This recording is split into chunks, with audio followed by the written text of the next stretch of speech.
9ാം ക്ലാസ്സിൽ പഠിക്കുമ്പോൾ സ്കൂൾ ചെയർമാനായിരുന്നു. ആ സ്കൂൾ ചെയർമാനായിരിക്കുമ്പോൾ തന്നെ ഇതൊക്കെ എനിക്കറിയില്ല പറയണോ വേണ്ട എന്ന്. അക്രമ രാഷ്ട്രീയം അറിയാമല്ലോ, സ്കൂളിൽ തന്നെ തുടങ്ങുന്നതാണ്. ഞാൻ ഇലക്ഷനിൽ നിന്ന് ജയിച്ച അന്ന് ഒരു ചെറുക്കൻ എനിക്ക് പഴുത്തൊലി മാല ഇടാൻ വന്നു. ഞാനന്ന് വളരെ ഹൈറ്റൊക്കെ കുറഞ്ഞൊരു ചെറിയ ചെറുക്കനാണ്. പക്ഷേ എന്തോ അകത്തുനിന്ന് ഒരു ബലം, ഇവനെ ഞാൻ അടിച്ചു, അവൻ താഴെ വീണു. പക്ഷെ അത് വലിയ പ്രശ്നങ്ങളായി. വലിയ രാഷ്ട്രീയക്കാർ അത് ഏറ്റെടുക്കുന്നു. പിന്നെ സ്കൂളിൽ നിന്ന് എന്നെ വീട്ടിൽ നിന്ന് സ്കൂളിലേക്കും തിരിച്ചു കൊണ്ടുവരാൻ യൂത്ത് കോൺഗ്രസ് പ്രൊട്ടക്ഷൻ. അപ്പം വൈകിട്ട് യൂത്ത് കോൺഗ്രസ്സുകാർ ആരെങ്കിലും കാണും സ്കൂളിൻ്റെ വെളിയിൽ, രാഷ്ട്രീയ പരിവേഷണം വീട്ടിൽ കൊണ്ടെത്തിക്കാൻ ആൾ കാണും. കാരണം കവലകളിൽ ചർച്ച നടക്കുകയാണ്. കൊച്ചു പയ്യനാണ്. 9ാം ക്ലാസ്സിൽ പഠിക്കുമ്പോൾ എൻ്റെ അപ്പച്ചൻ്റെ ട്രോറിൽ കിടന്ന ഒരു മടക്ക പിച്ചാത്തി പോക്കറ്റിലിട്ടുകൊണ്ട് ഞാൻ സ്കൂളിൽ പോയി. എന്തിനു വേണ്ടിയാ? ഈ അടിയുടെ ബാക്കി എന്തെങ്കിലും സംഭവിച്ചാൽ ഭയം കൊണ്ടാകട്ടോ. അപ്പോൾ അങ്ങനെ ഒരു പശ്ചാത്തലം എനിക്കുണ്ട്. രാഷ്ട്രീയത്തിലേക്ക് ഞാൻ കാലുവെച്ചത് കൊണ്ട് ഉണ്ടായ ഒരു ഒരു ഒരു ഒരു ഒരു ദുരനുഭവമാണെന്ന് പറയാം. അപ്പൻ്റെ സ്വപ്നവും അമ്മയുടെ സ്വപ്നവും അതല്ല. അവരാഗ്രഹിച്ചത് ചാൾസ് ഫിന്നിയെ പോലെ ഉണർവിൻ്റെ പ്രസംഗകനെയാണ് അവരാഗ്രഹിച്ചത്. പക്ഷേ മനഃപൂർവ്വം എന്ന് പറയാൻ പറ്റത്തില്ല സാറേ.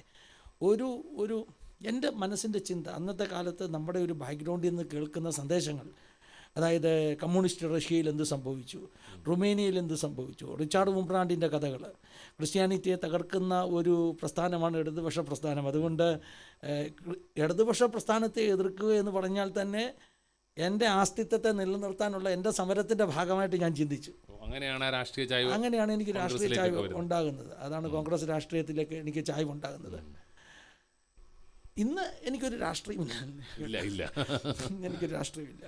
ഈ മിനിസ്ട്രിയിലേക്ക് എനിക്കറിയാം, അന്ന് കോളേജിൽ പിന്നെ ഡിഗ്രിക്ക് വരുമ്പം സുവിശേഷ പ്രവർത്തനങ്ങളിലേക്ക് അതിലേക്ക് സാറേ ഞാൻ വരുന്നത്. ഈ ബാക്ക്ഗ്രൗണ്ട് പറയുന്നത് എനിക്കത് പറയാൻ ബുദ്ധിമുട്ടായതുകൊണ്ട്. ഇന്ന് എൻ്റെ രാഷ്ട്രീയം ദൈവരാജ്യമാണ്, കിങ്ഡം ഓഫ് ഗോഡ്. ഞാൻ ഇന്ന് ഒരു രാഷ്ട്രീയ പാർട്ടിക്കും അനുകൂലവുമല്ല എതിരുമല്ല. എനിക്കൊരു രാഷ്ട്രീയമേ ഉള്ളൂ, അത് കിങ്ഡം ഓഫ് ഗോഡ്, ദൈവരാജ്യമാണ് എൻ്റെ രാഷ്ട്രീയം. അപ്പോൾ ഇങ്ങനെ രാഷ്ട്രീയമൊക്കെ കളിച്ച് നടക്കുന്ന സമയത്ത് കോളേജ് വന്നു. സ്വാഭാവികമായിട്ടും സ്കൂൾ ചെയർമാനായിട്ടൊക്കെ ഇരുന്ന ഒരാൾ കോളേജിൽ വരുമ്പോൾ അയാളെ പിന്നെയും രാഷ്ട്രീയ പാർട്ടിക്കാർ ഉപയോഗിക്കും. അപ്പം നമ്മൾ കൊച്ചു പയ്യനാണ്. നമ്മുടെ ചിന്ത എന്താണെന്നറിയോ, ഇവരെല്ലാം നമ്മുടെ കൂടെയുണ്ട്, നമ്മൾ ആ രണ്ട് വലിയ ആളാകുകയാണ്. അപ്പോൾ എൻ്റെ വീട്ടിൽ ഭയങ്കര കണ്ണുനീരും കരച്ചിലും. ഫസ്റ്റ് ഇയറിൽ തന്നെ എനിക്ക് ഇലക്ഷന് സീറ്റ് കിട്ടി. അപ്പോൾ അങ്ങനെ വന്നു കഴിഞ്ഞപ്പോൾ ഞങ്ങളുടെ വീട്ടിലെല്ലാം ഭയങ്കര കരച്ചിൽ. അപ്പോൾ എൻ്റെ ചിന്ത എന്താണെന്നറിയാം, ഞാനൊരു MLA മന്ത്രിയോ ഒക്കെ ആയി മാറിക്കഴിയുമ്പോൾ ഇവരുടെ കണ്ണുനീര് മാറും. ഇപ്പോൾ ഇവർ കരയും, പക്ഷെ ഞാൻ ഒരു വലിയ ഉയരങ്ങളിലേക്ക് എത്താൻ പോവുകയാണ്. ഒരു തെറ്റായ ആഗ്രഹമൊന്നുമല്ല, രാഷ്ട്രത്തെ സേവിക്കണം, നല്ല രീതിയിൽ കാഴ്ചപ്പാടുകൾ അങ്ങനെ ചെറിയ മനസ്സിലുണ്ടാകുന്ന സ്വപ്നങ്ങളാണ്. ഒരു വേള വീട്ടിൽ വലിയ പ്രശ്നങ്ങളായപ്പോൾ ഞാനൊരു തീരുമാനമെടുത്തു. വീട് വിട്ട് റാന്നിയിലെ പാർട്ടി ഓഫീസുണ്ട്, അവിടെ ഇനിയും താമസിക്കുക. ഒരു ചീനിച്ചട്ടിയൊക്കെ വാങ്ങിച്ച്, ഒരു സ്റ്റൗവൊക്കെ വാങ്ങിച്ച്, അത്യാവശ്യം ഉപ്പുമാവ് ഉണ്ടാക്കാൻ അറിയാം, അങ്ങനെയൊക്കെ ഉണ്ടാക്കി പാർട്ടി ഓഫീസിൽ താമസിക്കാമെന്ന് പോലും ചിന്തിച്ചൊരു കാലഘട്ടമുണ്ട്. പക്ഷേ എൻ്റെ മാതാപിതാക്കൾ എനിക്കൊരു ശക്തമായിട്ട് പ്രാർത്ഥിക്കുമായിരുന്നു. അപ്പോൾ പ്രാർത്ഥന എന്നെ ദൈവം മടക്കിക്കൊണ്ടുവന്നു എന്ന് പറയുന്നതാണ് സത്യം. വളരെ റിമാർക്കബിളായിട്ടുള്ള 1-2 കാര്യങ്ങൾ പറഞ്ഞേ പറ്റത്തുള്ളൂ. പ്രീ ഡിഗ്രി സെക്കൻഡ് ഇയറൊക്കെ പഠിക്കുമ്പോഴേ തന്നെ രാഷ്ട്രീയമാകുമ്പോൾ സ്വയരക്ഷയ്ക്ക് വേണ്ടി നമുക്ക് എന്ത് ചെയ്യണം, പ്രൊട്ടക്റ്റ് ചെയ്യണം. അപ്പോൾ അതിനുവേണ്ടി മാർഷൽ ആർട്സ് പഠിക്കണം. അപ്പം പിന്നെ എൻ്റെ ശ്രമങ്ങൾ എന്താണെന്നറിയോ, എന്തെങ്കിലും പഠിക്കണം. അപ്പോൾ അങ്ങ് പഠിക്കാനുള്ള ശ്രമത്തിലാണ് ഞാൻ. അപ്പോൾ വീട്ടിൽ മമ്മിയൊക്കെ എപ്പോഴും നോക്കിയാൽ എപ്പോഴും പുഷപ്പൊക്കെ എടുക്കുക. അപ്പോൾ സാറിനറിയാമല്ലോ, ചെറിയ പ്രായത്തിലെ ആഗ്രഹങ്ങളെന്ന് പറഞ്ഞാൽ സ്ട്രോങ് ആകുക. അപ്പോൾ ഞാൻ പുഷപ്പ് എടുക്കുമ്പോൾ വിരളിൽ കുത്തി പുഷപ്പ് എടുക്കും. അല്ലാതെ നോർമലല്ല. നമ്മുടെ ആഗ്രഹങ്ങൾ ഈ വിരളൊക്കെ ഇരുമ്പ് പോലെ ആകണം, നമ്മുടെ വിരലുകൾക്ക് കരുത്തുണ്ടാകണം. ഈ അതെ, മുഷ്ടി ചുരുട്ടി അതിൽ പുഷപ്പ് എടുക്കുക. പിന്നെ ആഗ്രഹം ഇവിടെ കറുത്തിരിക്കണം, തഴമ്പൊക്കെ കൊടുത്താൽ പുഷപ്പ് എടുത്താൽ കറുത്തിരിക്കണം. ഒത്തിരി ഇഷ്ടിയൊക്കെ തല്ലി പൊട്ടിച്ചിട്ടുണ്ട് സാറേ. ഈ അടുത്ത സമയത്ത് UK എൻ്റെ ഒരു അനുജൻ എന്ന് പറയാം, റിലേറ്റീവാണ്. അദ്ദേഹം എന്നെ കണ്ടപ്പോൾ എന്നോട് പറഞ്ഞു, ഫിനിച്ച ചെറുപ്പത്തിലൊക്കെ ഫിനിച്ച ഞങ്ങളുടെ ഹീറോ ആയിരുന്നു എന്ന് പറഞ്ഞു. ഞാൻ ചോദിച്ചു, അതെന്താ മോനെ? അന്ന് ഞങ്ങളൊക്കെ വീട്ടിൽ വരുമ്പോഴേ ഫിനിച്ചാൻ ഇഷ്ടിയൊക്കെ അടിച്ച് പൊട്ടിച്ച് കാണിക്കുമ്പോൾ ഞങ്ങളുടെ ഹീറോ ആയിരുന്നു ഫിനിച്ചാൻ. പക്ഷേ അങ്ങനെ നിൽക്കുന്ന സമയത്ത് എൻ്റെ മമ്മി പ്രാർത്ഥിക്കും, കർത്താവേ ഇവൻ്റെ കൈ ഒടിച്ചിട്ടാണെങ്കിലും ഇവനെ മടക്കി കൊണ്ടുവരണം. ഇവൻ ഈ ഇടി തല്ല ഇത് ഇവനെ. അപ്പം മമ്മി പറഞ്ഞു നിൻ്റെ കൈ ദൈവം ഓടിക്കൂടാന്ന് പറഞ്ഞു. പക്ഷേ എൻ്റെ സാറേ 1992 ഒരു ഇടതുപക്ഷത്തിൻ്റെ ബന്ധു ദിവസം എൻ്റെ കൈ ഒടിഞ്ഞു. അത് അടിയല്ല സാറേ, അത് പിന്നെ അങ്ങ് കോളിളക്കമായി. രസം എന്താണെന്നറിയാം, ഇന്ന് നമ്മൾ ഒത്തിരി കഥകൾ കേൾക്കുന്നില്ലേ, ഈ കഥകളെല്ലാം ശുദ്ധ മണ്ടത്തരമായിരിക്കും. ഒരു സത്യമായ സംഭവം കാണും, ബാക്കിയെല്ലാം ഉപകഥകളാണ്. അപ്പോൾ എൻ്റെ കൈ ഒടിഞ്ഞത് ഇടതുപക്ഷത്തിൻ്റെ ബന്ധു ദിവസം. കൈ ഒടിഞ്ഞത് റാന്നിയിലെ പെനിയൽ ഗ്രൗണ്ട്, നമുക്കെല്ലാം അറിയാമല്ലോ, IPCയുടെ ഗ്രൗണ്ട്. ഇന്ന് ഗ്രൗണ്ട് ഉണ്ടോ എനിക്കറിയില്ല, ഉണ്ട്. പെനിയൽ ഗ്രൗണ്ടിൽ ഞങ്ങൾ കുറച്ച് പേര് പോയി ക്രിക്കറ്റ് കളിച്ച് വീണാണ് കൈ ഒടിഞ്ഞത്. പക്ഷേ ആരോ, വണ്ടിയൊന്നുമില്ല, നടന്ന് വീട്ടിൽ ചെന്ന് പറഞ്ഞ് പിന്നീട് കൈ ഒടിഞ്ഞു, ഹോസ്പിറ്റലിൽ അഡ്മിറ്റാണ്. അന്നേരത്തേക്ക് നാട്ടുകാരെല്ലാം ഇളകി, പഴയ യൂത്ത് കോൺഗ്രസ്സുകാരിളകി. ആരാണ്ട് അവരോട് പറഞ്ഞു ഇടതുപക്ഷമായിട്ടുള്ള അടിക്കാണ് കൈ ഒടിഞ്ഞത്. അവരെല്ലാം ഹോസ്പിറ്റലിൽ വന്നു. അപ്പോൾ ഒരു സ്നേഹം നമ്മൾ ഓർത്തോണേ, രാഷ്ട്രീയക്കാർക്കുള്ള സ്നേഹമേ. അവരോട് മോനെ ആരാടാ നിന്നെ അടിച്ചത്? അന്നേരത്തേക്ക് ആളുകൾ, അന്ന് MP PJ കുര്യനാണ്, ചിലർ പറഞ്ഞു നമുക്ക് PJ കുര്യനെ പോയി കാണാം, ഇന്നാരെ പോയി കാണാം. അങ്ങ് രാഷ്ട്രീയമായിട്ട് അതിനെ അങ്ങ് ഉപയോഗിക്കാൻ ശ്രമിക്കുക. അപ്പം ഞാൻ ഇവരോടെല്ലാം പറഞ്ഞുകൊണ്ട് എന്നെ ആരും അടിച്ചില്ല, അടി ഉണ്ടായതേ ഇല്ല. കൈ ഒടിഞ്ഞത് എന്താ, ക്രിക്കറ്റ് കളിച്ച. പക്ഷെ ഇവർക്ക് സമ്മതമല്ല, ഇവർക്കതിനെ പിന്നെയും എന്ത് ചെയ്യണം, രാഷ്ട്രീയവൽക്കരിക്കണം. സ്റ്റോറി അവിടെ ഒരു ഭാഗത്ത് നിൽക്കുന്നു. മറ്റൊരു ഭാഗത്ത് നമ്മുടെ ചർച്ചിൽ ഞാനൊരു മുടിയംപുത്രനാണ്. ഇങ്ങനെ രാഷ്ട്രീയം കളിച്ച് നടക്കുന്നുണ്ട്. ഞങ്ങളുടെ ചർച്ചിൻ്റെ അകത്ത് വലിയൊരു ന്യൂസ് അങ്ങ് പ്രചരിച്ചു കേട്ടോ. റാന്നിയിൽ അന്നൊരു ബാറുണ്ട്, യുവറാണി എന്ന് പറഞ്ഞ്. ചാലുങ്കിലെ ചെറുക്കൻ യുവറാണി ബാറിൽ കയറി വെള്ളം അടിച്ചിറങ്ങി വന്നപ്പോൾ വീണു, കൈയൊടിഞ്ഞു. അപ്പോൾ 2 ആംഗിളിലാണ് സ്റ്റോറി പോകുന്നത്. നമ്മളൊരു മദ്യപാനിയാക്കി. സത്യം പറഞ്ഞാൽ ഞാൻ രാഷ്ട്രീയത്തിൽ ഇറങ്ങിയെന്നല്ലാതെ ഞാൻ മദ്യപിച്ചിട്ടില്ല, പുകവലിച്ചിട്ടില്ല. ചെറിയ പ്രായം മുതലേ ഞാൻ ഒരു സഭായോഗം പോലും മുടക്കിയിട്ടില്ല, സിനിമാ തിയേറ്ററിൽ പോയിട്ടില്ല. അപ്പം ഞാൻ മുടിയംപുത്രനായിരുന്നെന്ന് പറഞ്ഞാൽ രാഷ്ട്രീയം കേട്ടോ, അതല്ലാതെ മറ്റൊരു തിന്മയിലേക്ക് ഞാൻ പോയിട്ടില്ല. കാരണം വചനം എൻ്റെ അകത്തുണ്ടായിരുന്നു സാറേ. ഒരു പെന്തിക്കോസ്റ്റൽ ഫെയ്ത്തിനെ ലംഘിക്കുന്നൊന്നും ഞാൻ ചെയ്തിട്ടില്ല. എൻ്റെ രാഷ്ട്രീയം എന്ന് പറഞ്ഞാൽ എൻ്റെ ഹൃദയത്തിലുള്ള ആശയങ്ങൾക്ക് വേണ്ടി ഞാൻ നിന്ന ഒരു രാഷ്ട്രീയമായിരുന്നു. പക്ഷേ കഥകൾ ഇങ്ങനെ അങ്ങ് മാറിപ്പോയിക്കൊണ്ടിരിക്കുക. അപ്പോൾ സഭക്കാരുടെ ഇടയിൽ കഥ എന്താ, അവൻ വെള്ളമടിച്ചു, അവൻ വീണു, അവൻ്റെ കൈ ഒടിഞ്ഞു. രാഷ്ട്രീയക്കാരുടെ ഇടയിലെ വാർത്ത എന്താ, ഇടതുപക്ഷക്കാരടിച്ചു, അവൻ്റെ കൈ ഒടിഞ്ഞു. സത്യം എന്താ, സത്യം ക്രിക്കറ്റ് കളിച്ച് കൈ ഒടിഞ്ഞു, വീണതാണ്. പക്ഷെ അതുകൊണ്ടുള്ള ഗുണം, അന്ന് എൻ്റെ കൈ ഒടിഞ്ഞില്ലായിരുന്നെങ്കിൽ ഒരു പക്ഷേ പിടിച്ചാൽ കിട്ടാത്ത ഒരു വഴിയിലൂടെ ഞാൻ പോയേനെ.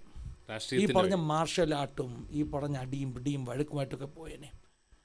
ആ കൈ ഒടിഞ്ഞ് വീട്ടിലിരിക്കുന്ന 4 മാസമാണ് ഞാൻ പഠിച്ചത്. അതുവരെ പഠിത്തമൊന്നും ശ്രദ്ധയില്ലായിരുന്നു. അതുകൊണ്ടാണ് ഞാൻ പ്രീ ഡിഗ്രി ജയിച്ചത്. കൈ ഒടിഞ്ഞ് വീട്ടിൽ സിക്ക് ലീവ് എടുത്തിരുന്ന് അങ്ങനെ പഠിച്ച 4 മാസം കൊണ്ടാണ് ഞാൻ ജയിച്ചത്. അല്ലെങ്കിൽ എനിക്ക് പ്രീ ഡിഗ്രി ജയിക്കാൻ പറ്റത്തില്ല സാറേ. എന്തായാലും ഡിഗ്രിക്ക് അഡ്മിഷൻ കിട്ടി. ലോങ് സ്റ്റോറി ഷോർട്ട്, ഡിഗ്രിക്ക് അഡ്മിഷൻ കിട്ടിയ ശേഷം കുറച്ചുകൂടെ രാഷ്ട്രീയത്തിൽ മുതിരണം എന്നാഗ്രഹിച്ചു. ഹയർ ലെവലിൽ KSUവിൻ്റെ Ranni saint Thomas college unit vice president. ഇനി കുറച്ചുകൂടെ രാഷ്ട്രീയ ഭാവിയൊക്കെ വേണമെന്ന് ചിന്തിക്കുന്ന സമയത്താണ് ICPFൻ്റെ ഒരു ക്യാമ്പ് നടക്കുന്നത്, ശാന്തി നിലയം ക്യാമ്പ്, സെൻട്രൽ റീജിയൻ്റെ ക്യാമ്പ് തിരുവല്ലയിലെ. ആ ക്യാമ്പിന് റാന്നി കോളേജിൽ നിന്ന് കുറേ കുട്ടികൾ പോകുന്നുണ്ട്. അപ്പം അവരെന്നെ വിളിച്ചു, നീ കൂടെ വരാൻ പറഞ്ഞു. അവരുടെ ലക്ഷ്യം എന്താണെന്നറിയോ, ഞങ്ങൾ 2 പേരെ അവർ ടാർഗറ്റ് ചെയ്തു. ഒന്ന് ഞാൻ, മറ്റൊന്ന് വളരെ സീനിയറാകുന്ന ഒരു ഇടതുപക്ഷത്തിലെ വളരെ കൈക്കരുത്തുള്ള ഒരാൾ. അദ്ദേഹത്തിൻ്റെ പേര് ഞാനിപ്പോൾ പറയുന്നില്ല, കാരണം ഇതൊരു പബ്ലിക് മീഡിയ ആയതുകൊണ്ട്. ഒരു പ്രാവശ്യം ആസാദിൽ അദ്ദേഹം ടെസ്റ്റ് മണിക്ക് വരാമെന്ന് ഗിരി ചെയ്തിട്ടുണ്ട്. കർത്താവിൻ്റെ കൃപയാൽ ഞങ്ങളുടെ ചർച്ചയിൽ വന്ന് ശുശ്രൂഷിച്ചു. വളരെ സീനിയറായിട്ടുള്ള ഒരാളാണ് ഒരു കാലത്ത്. അതെ, ഒരു കാലത്ത് ഞങ്ങൾക്കൊക്കെ അദ്ദേഹത്തെ വലിയ പേടിയായിരുന്നു. എനിക്കല്ല കേട്ടോ, എൻ്റെ സഹപ്രവർത്തകർക്ക് അദ്ദേഹത്തെ ഭയങ്കര പേടിയായിരുന്നു. കാരണം അതുപോലെ അക്രമ രാഷ്ട്രീയം കളിച്ച ഒരു നേതാവായിരുന്നു.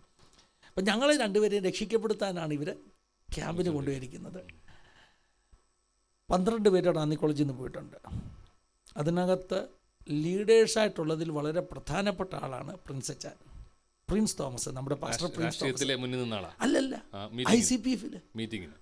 ICPF-ൽ ഞങ്ങളെ കൊണ്ടുപോയ കൂട്ടത്തിൽ 12 പേരിൽ പ്രമുഖരിൽ ഒരാളാണ് പ്രിൻസ്. അറിയപ്പെടുന്നൊരു സുവിശേഷ പ്രസംഗനായി ഷാജി വിളയിലുണ്ടായിരുന്നു, പ്രിൻസ് അച്ചാൻ ഉണ്ടായിരുന്നു. ഇങ്ങനെ കുറേ പേര്, ഷാജി വിളയിൽ അറിയാലോ സാറിന്. അതെ, ഇങ്ങനെ കുറേ പേരാണ് ആ ഒരു ICPF-ന് അന്ന് നേതൃത്വം കൊടുക്കുന്നത്. ഇവരുടെ ആഗ്രഹം ഞങ്ങളെ നന്നാക്കണം. അപ്പോൾ പ്രിൻസ് അച്ചാൻ ഇന്ന് പ്രസംഗിക്കുന്നൊരു ശൈലിയുണ്ടല്ലോ, ഈ കരഞ്ഞുകൊണ്ടൊക്കെ ഉള്ളൊരു ഒരു പ്രസംഗ ശൈലിയുണ്ട്. പ്രിൻസ് അച്ചാൻ അന്നും അങ്ങനെ. അന്നും ICPF-ന് വല്ലതും പിള്ളേരോട് പറയുമ്പോൾ അല്ലെങ്കിൽ 2 വാക്ക് പ്രസംഗിക്കുമ്പോൾ ആ ശൈലി അദ്ദേഹത്തിനൊരു സൗഹാർദ്ദപരമായിട്ടുള്ള ഒരു മാറ്റവും ഇല്ലെന്നുള്ളതാണ് സത്യം. എന്തായാലും ക്യാമ്പിന് കൊണ്ടുപോയി. നമുക്കറിയാം, നമ്മൾ പെന്റിക്കോസ്റ്റൽ ബാക്ക്ഗ്രൗണ്ടിൽ നിന്ന് വന്ന ആളുകൾ, പാസ്റ്റർ മകന് വചനമൊക്കെ നമ്മൾ അരച്ച് കലക്കി കുടിച്ച് നമുക്കറിയാം. അപ്പോൾ ഒത്തിരി പഠിപ്പിച്ചിട്ടുമുണ്ട്. ഞാൻ പറഞ്ഞില്ല, അപ്പയുടെ കാൽക്കലിരുന്ന് വെളിപ്പാട് പുസ്തകം ഉൾപ്പെടെ പഠിച്ചിട്ടുണ്ട്. ഓൾഡ് സ്കൂൾ ഒരു ദേവദാസനായിരുന്നെന്ന് പറഞ്ഞു. അതുകൊണ്ടുള്ള ഗുണമാണ് ഈ പറഞ്ഞ സമാഗമന കൂടാരം, ലേവ്യ യാഗങ്ങൾ, പിന്നെ നേഴലും പൊരുളും ഒക്കെ അതിനകത്ത്. ഇപ്പോഴത്തെ ലേറ്റസ്റ്റ് ഭാഷയിൽ പറഞ്ഞാൽ അതിൻ്റെ ഉസ്താദായിരുന്നു പപ്പ. ഭയങ്കരമായിട്ട് ഈ പറഞ്ഞ ഓൾഡ് ടെസ്റ്റ്മെൻറ്റിലെ ന്യൂ ടെസ്റ്റ്മെൻറ്റ് വെളിപ്പാടുണ്ടായിരുന്ന ഒരു ദേവദാസനായിരുന്നു. അപ്പം അതെല്ലാം പഠിപ്പിക്കുക. എഹെസ്കേൽ പ്രവചനം, ഭാവികാലശാസ്ത്രം. വെളിപ്പാട് പുസ്തകം വ്യാഖ്യാനം എഴുതാനിരുന്ന സമയത്ത് പപ്പയുടെ മരണം ഉണ്ടാകുന്നത്. പപ്പയ്ക്ക് എഴുതാൻ പറ്റിയില്ല. പക്ഷേ പപ്പ എന്താ എഴുതാൻ പോകുന്നതെന്ന് എന്നോട് പറഞ്ഞു. അപ്പം അങ്ങനെ ഞാൻ പറഞ്ഞത് ഇതെല്ലാം പഠിച്ചു വെച്ചിരിക്കുന്ന ഒരാളാണ് ഞാൻ. ICPF-ൻ്റെ ക്യാമ്പിൽ പോയി രാവിലത്തെ മെസ്സേജ് ഒന്നും എന്നെ സ്പർശിച്ചില്ല സാറേ. സേവ്യർ ജെയിംസ് സാറ് പ്രസംഗിച്ചു രാവിലെ, ഡിജോഷ സാറ് പ്രസംഗിച്ചു. പക്ഷേ ഇതൊന്നും എന്നെ സ്പർശിച്ചില്ല. ഒരു സാധാരണ മെസ്സേജ് പോലെ അത് പോയി. അന്ന് ഫസ്റ്റ് ദിവസം രാത്രിയിൽ നമുക്ക് തന്നിരിക്കുന്ന റൂംസിൽ ഉറങ്ങാൻ പോയപ്പോൾ റാന്നി കോളേജിൽ നിന്ന് വന്ന പിള്ളേരെല്ലാം ഒരു റൂമിൽ വരണമെന്ന് പ്രിൻസ് ജാൻ പറഞ്ഞു. റാന്നി കോളേജിൽ നിന്ന് വന്നവരെല്ലാം ഒരു റൂമിൽ വരണം. പല റൂമാണ് നമുക്ക് കേട്ടോ. അങ്ങനെ ഒരു റൂമിൽ ഞങ്ങൾ കൂടി. പ്രിൻസ് ജാൻ്റെ ഷാജി വിളയിലെ 2.5 റൂമാണ്. അതിനകത്ത് ഞങ്ങളൊരു 12 പേര് കൂടി പ്രാർത്ഥിക്കാൻ പോവുക രാത്രിയിൽ. ഓക്കെ, അപ്പോഴേ കട്ടിൽ കിടപ്പുണ്ട്. ഞാൻ മുമ്പേ പറഞ്ഞ സ്നേഹിതനും ഒക്കെ കട്ടിലേ കയറിയിരുന്നു, തറയിലൊക്കെ ഇരുന്ന് ഇങ്ങനെ പ്രാർത്ഥിക്കുന്നത്. പക്ഷേ ഇവരെല്ലാം വട്ടത്തിൽ തറയെ മുട്ടുകുത്തി. കുറച്ച് കഴിഞ്ഞപ്പോൾ ഞങ്ങളെ കട്ടിലേന്ന് വലിച്ച് തറയിലിറക്കി. ഇറങ്ങി തറയിലിരിക്കടാന്ന് പറഞ്ഞു. പ്രിൻസ് ജാൻ്റെ ഒരു ശൈലിയല്ലേ, ഇറങ്ങി തറയിലിരിക്കടാന്ന് പറഞ്ഞ് ഇറക്കി തറയിലിരുത്തി. ഇങ്ങനെ നമ്മൾ നിസ്സംഗതയോടെ തറയിലിരിക്കുമ്പോൾ അല്പസമയങ്ങൾ കഴിഞ്ഞപ്പോൾ ലിറ്ററലി സാറേ പരിശുദ്ധാത്മാവിൻ്റെ സാന്നിധ്യം മുറിയിലിറങ്ങി വന്നു. അന്തരീക്ഷം മാറി. ശരിക്കും ഞാൻ കരയാൻ തുടങ്ങി, നിലവിളിക്കാൻ തുടങ്ങി. എൻ്റെ ജീവിതത്തിൽ പ്രസംഗം കേട്ടല്ല, എനിക്കൊരു ഒന്നാമത്തെ മാനസാന്തര അനുഭവം ഉണ്ടാകുന്ന പ്രസംഗം കേട്ടല്ല. ദൈവസാന്നിധ്യം ഇറങ്ങി. ലിറ്ററലി 10-12 ചെറുപ്പക്കാരൊരു മുറിയിലിരുന്ന് പ്രാർത്ഥിക്കുന്നു. ഞങ്ങൾ ഇങ്ങനെ അല്പം എന്താ ഒരു വിമുഖതയോടുകൂടെ ആയിരിക്കുന്നെങ്കിലും ബാക്കിയുള്ള 10 പേരും ശക്തമായിട്ട് ദൈവത്തെ സ്തുതിക്കുമ്പോൾ, ആരാധിക്കുമ്പോൾ എൻ്റെ ചോദ്യം, നീ എന്താ ഇങ്ങനെ? ഇവരനുഭവിക്കുന്ന ദൈവശക്തി എന്താ നിനക്കില്ലാത്തത്? ആ ദൈവ സാന്നിധ്യത്തിൽ ഞാൻ തീരുമാനമെടുക്കുക, കർത്താവ് എനിക്ക് ഒന്നുകൂടെ നന്നായി ജീവിക്കണം, ഇത് പോരാ. എൻ്റെ ജീവിതത്തിൽ ഒന്നാമത്തെ തുടല കേട്ടോ അത്. പക്ഷെ എന്ത് സംഭവിച്ചെന്നറിയാം, ഇത് 93 സംഭവിക്കുന്നത്. പക്ഷേ ഒരു പ്രശ്നമുണ്ട്, രാഷ്ട്രീയത്തിൽ നിന്ന് പുറത്തു വരുന്ന എളുപ്പമല്ല, വിടത്തില്ല. ഞാൻ കുറച്ച് ദിവസം പിന്നെ പാർട്ടി ഓഫീസിലൊന്നും പോകാതായി, വേറൊരു വഴിക്ക് നടക്കാൻ തുടങ്ങി.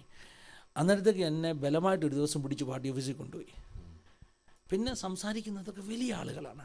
DCC പ്രസിഡൻറ്റ്, അന്ന് ബിജ്ലി പനവേലി ഉള്ള സമയമാണ്, അന്ന് അദ്ദേഹം DCC സെക്രട്ടറിയാണ്. ബിജ്ലിച്ചാൻ എന്നോട് ചോദിച്ചടാ, എന്തോ പറ്റിയടാ നിനക്ക്, നീ എന്താടാ ഇപ്പം പാർട്ടിയുടെ പ്രവർത്തനത്തിനൊന്നും വരാത്തത്? അപ്പോൾ പുള്ളിക്കറിയാം ഞാൻ പെന്തക്കോസുകാരനാണ്, പുള്ളിക്കറിയാം എനിക്ക് വീട്ടിലെതിരാന്ന്. പുള്ളി എന്നോട് പറഞ്ഞു, എടാ നിൻ്റെ വീട്ടിൽ പ്രശ്നമാണെങ്കിൽ ഞാൻ വന്ന് സംസാരിക്കാമടാ. നിൻ്റെ വീട്ടിൽ പ്രശ്നമാണോ? ഞാൻ വരാമടാ, നിൻ്റെ വീട്ടിൽ ഞാൻ വരാം, പാർട്ടിക്ക് നിന്നെ ആവശ്യമുണ്ട് എന്നൊക്കെ പറഞ്ഞപ്പോൾ എൻ്റെ മനസ്സ് പറഞ്ഞു, കണ്ടോ വലിയ വലിയ ആളുകൾ നമ്മുടെ കൂടെ ഉണ്ട്, നമ്മളെ സ്നേഹിക്കുക. ഞാൻ പറഞ്ഞു, അച്ഛാ നാളെ തൊട്ട് ഞാൻ പാർട്ടിക്ക് വേണ്ടി ഇനി ഇറങ്ങും. പക്ഷേ ബിനു സാറേ, അടുത്ത ദിവസങ്ങളിൽ പിന്നെ കുറച്ചുകൂടെ ഞാൻ ഈ പറഞ്ഞ അക്രമ രാഷ്ട്രീയത്തിൻ്റെ ഒരു സ്വഭാവത്തിലേക്ക് അങ്ങ് മാറി.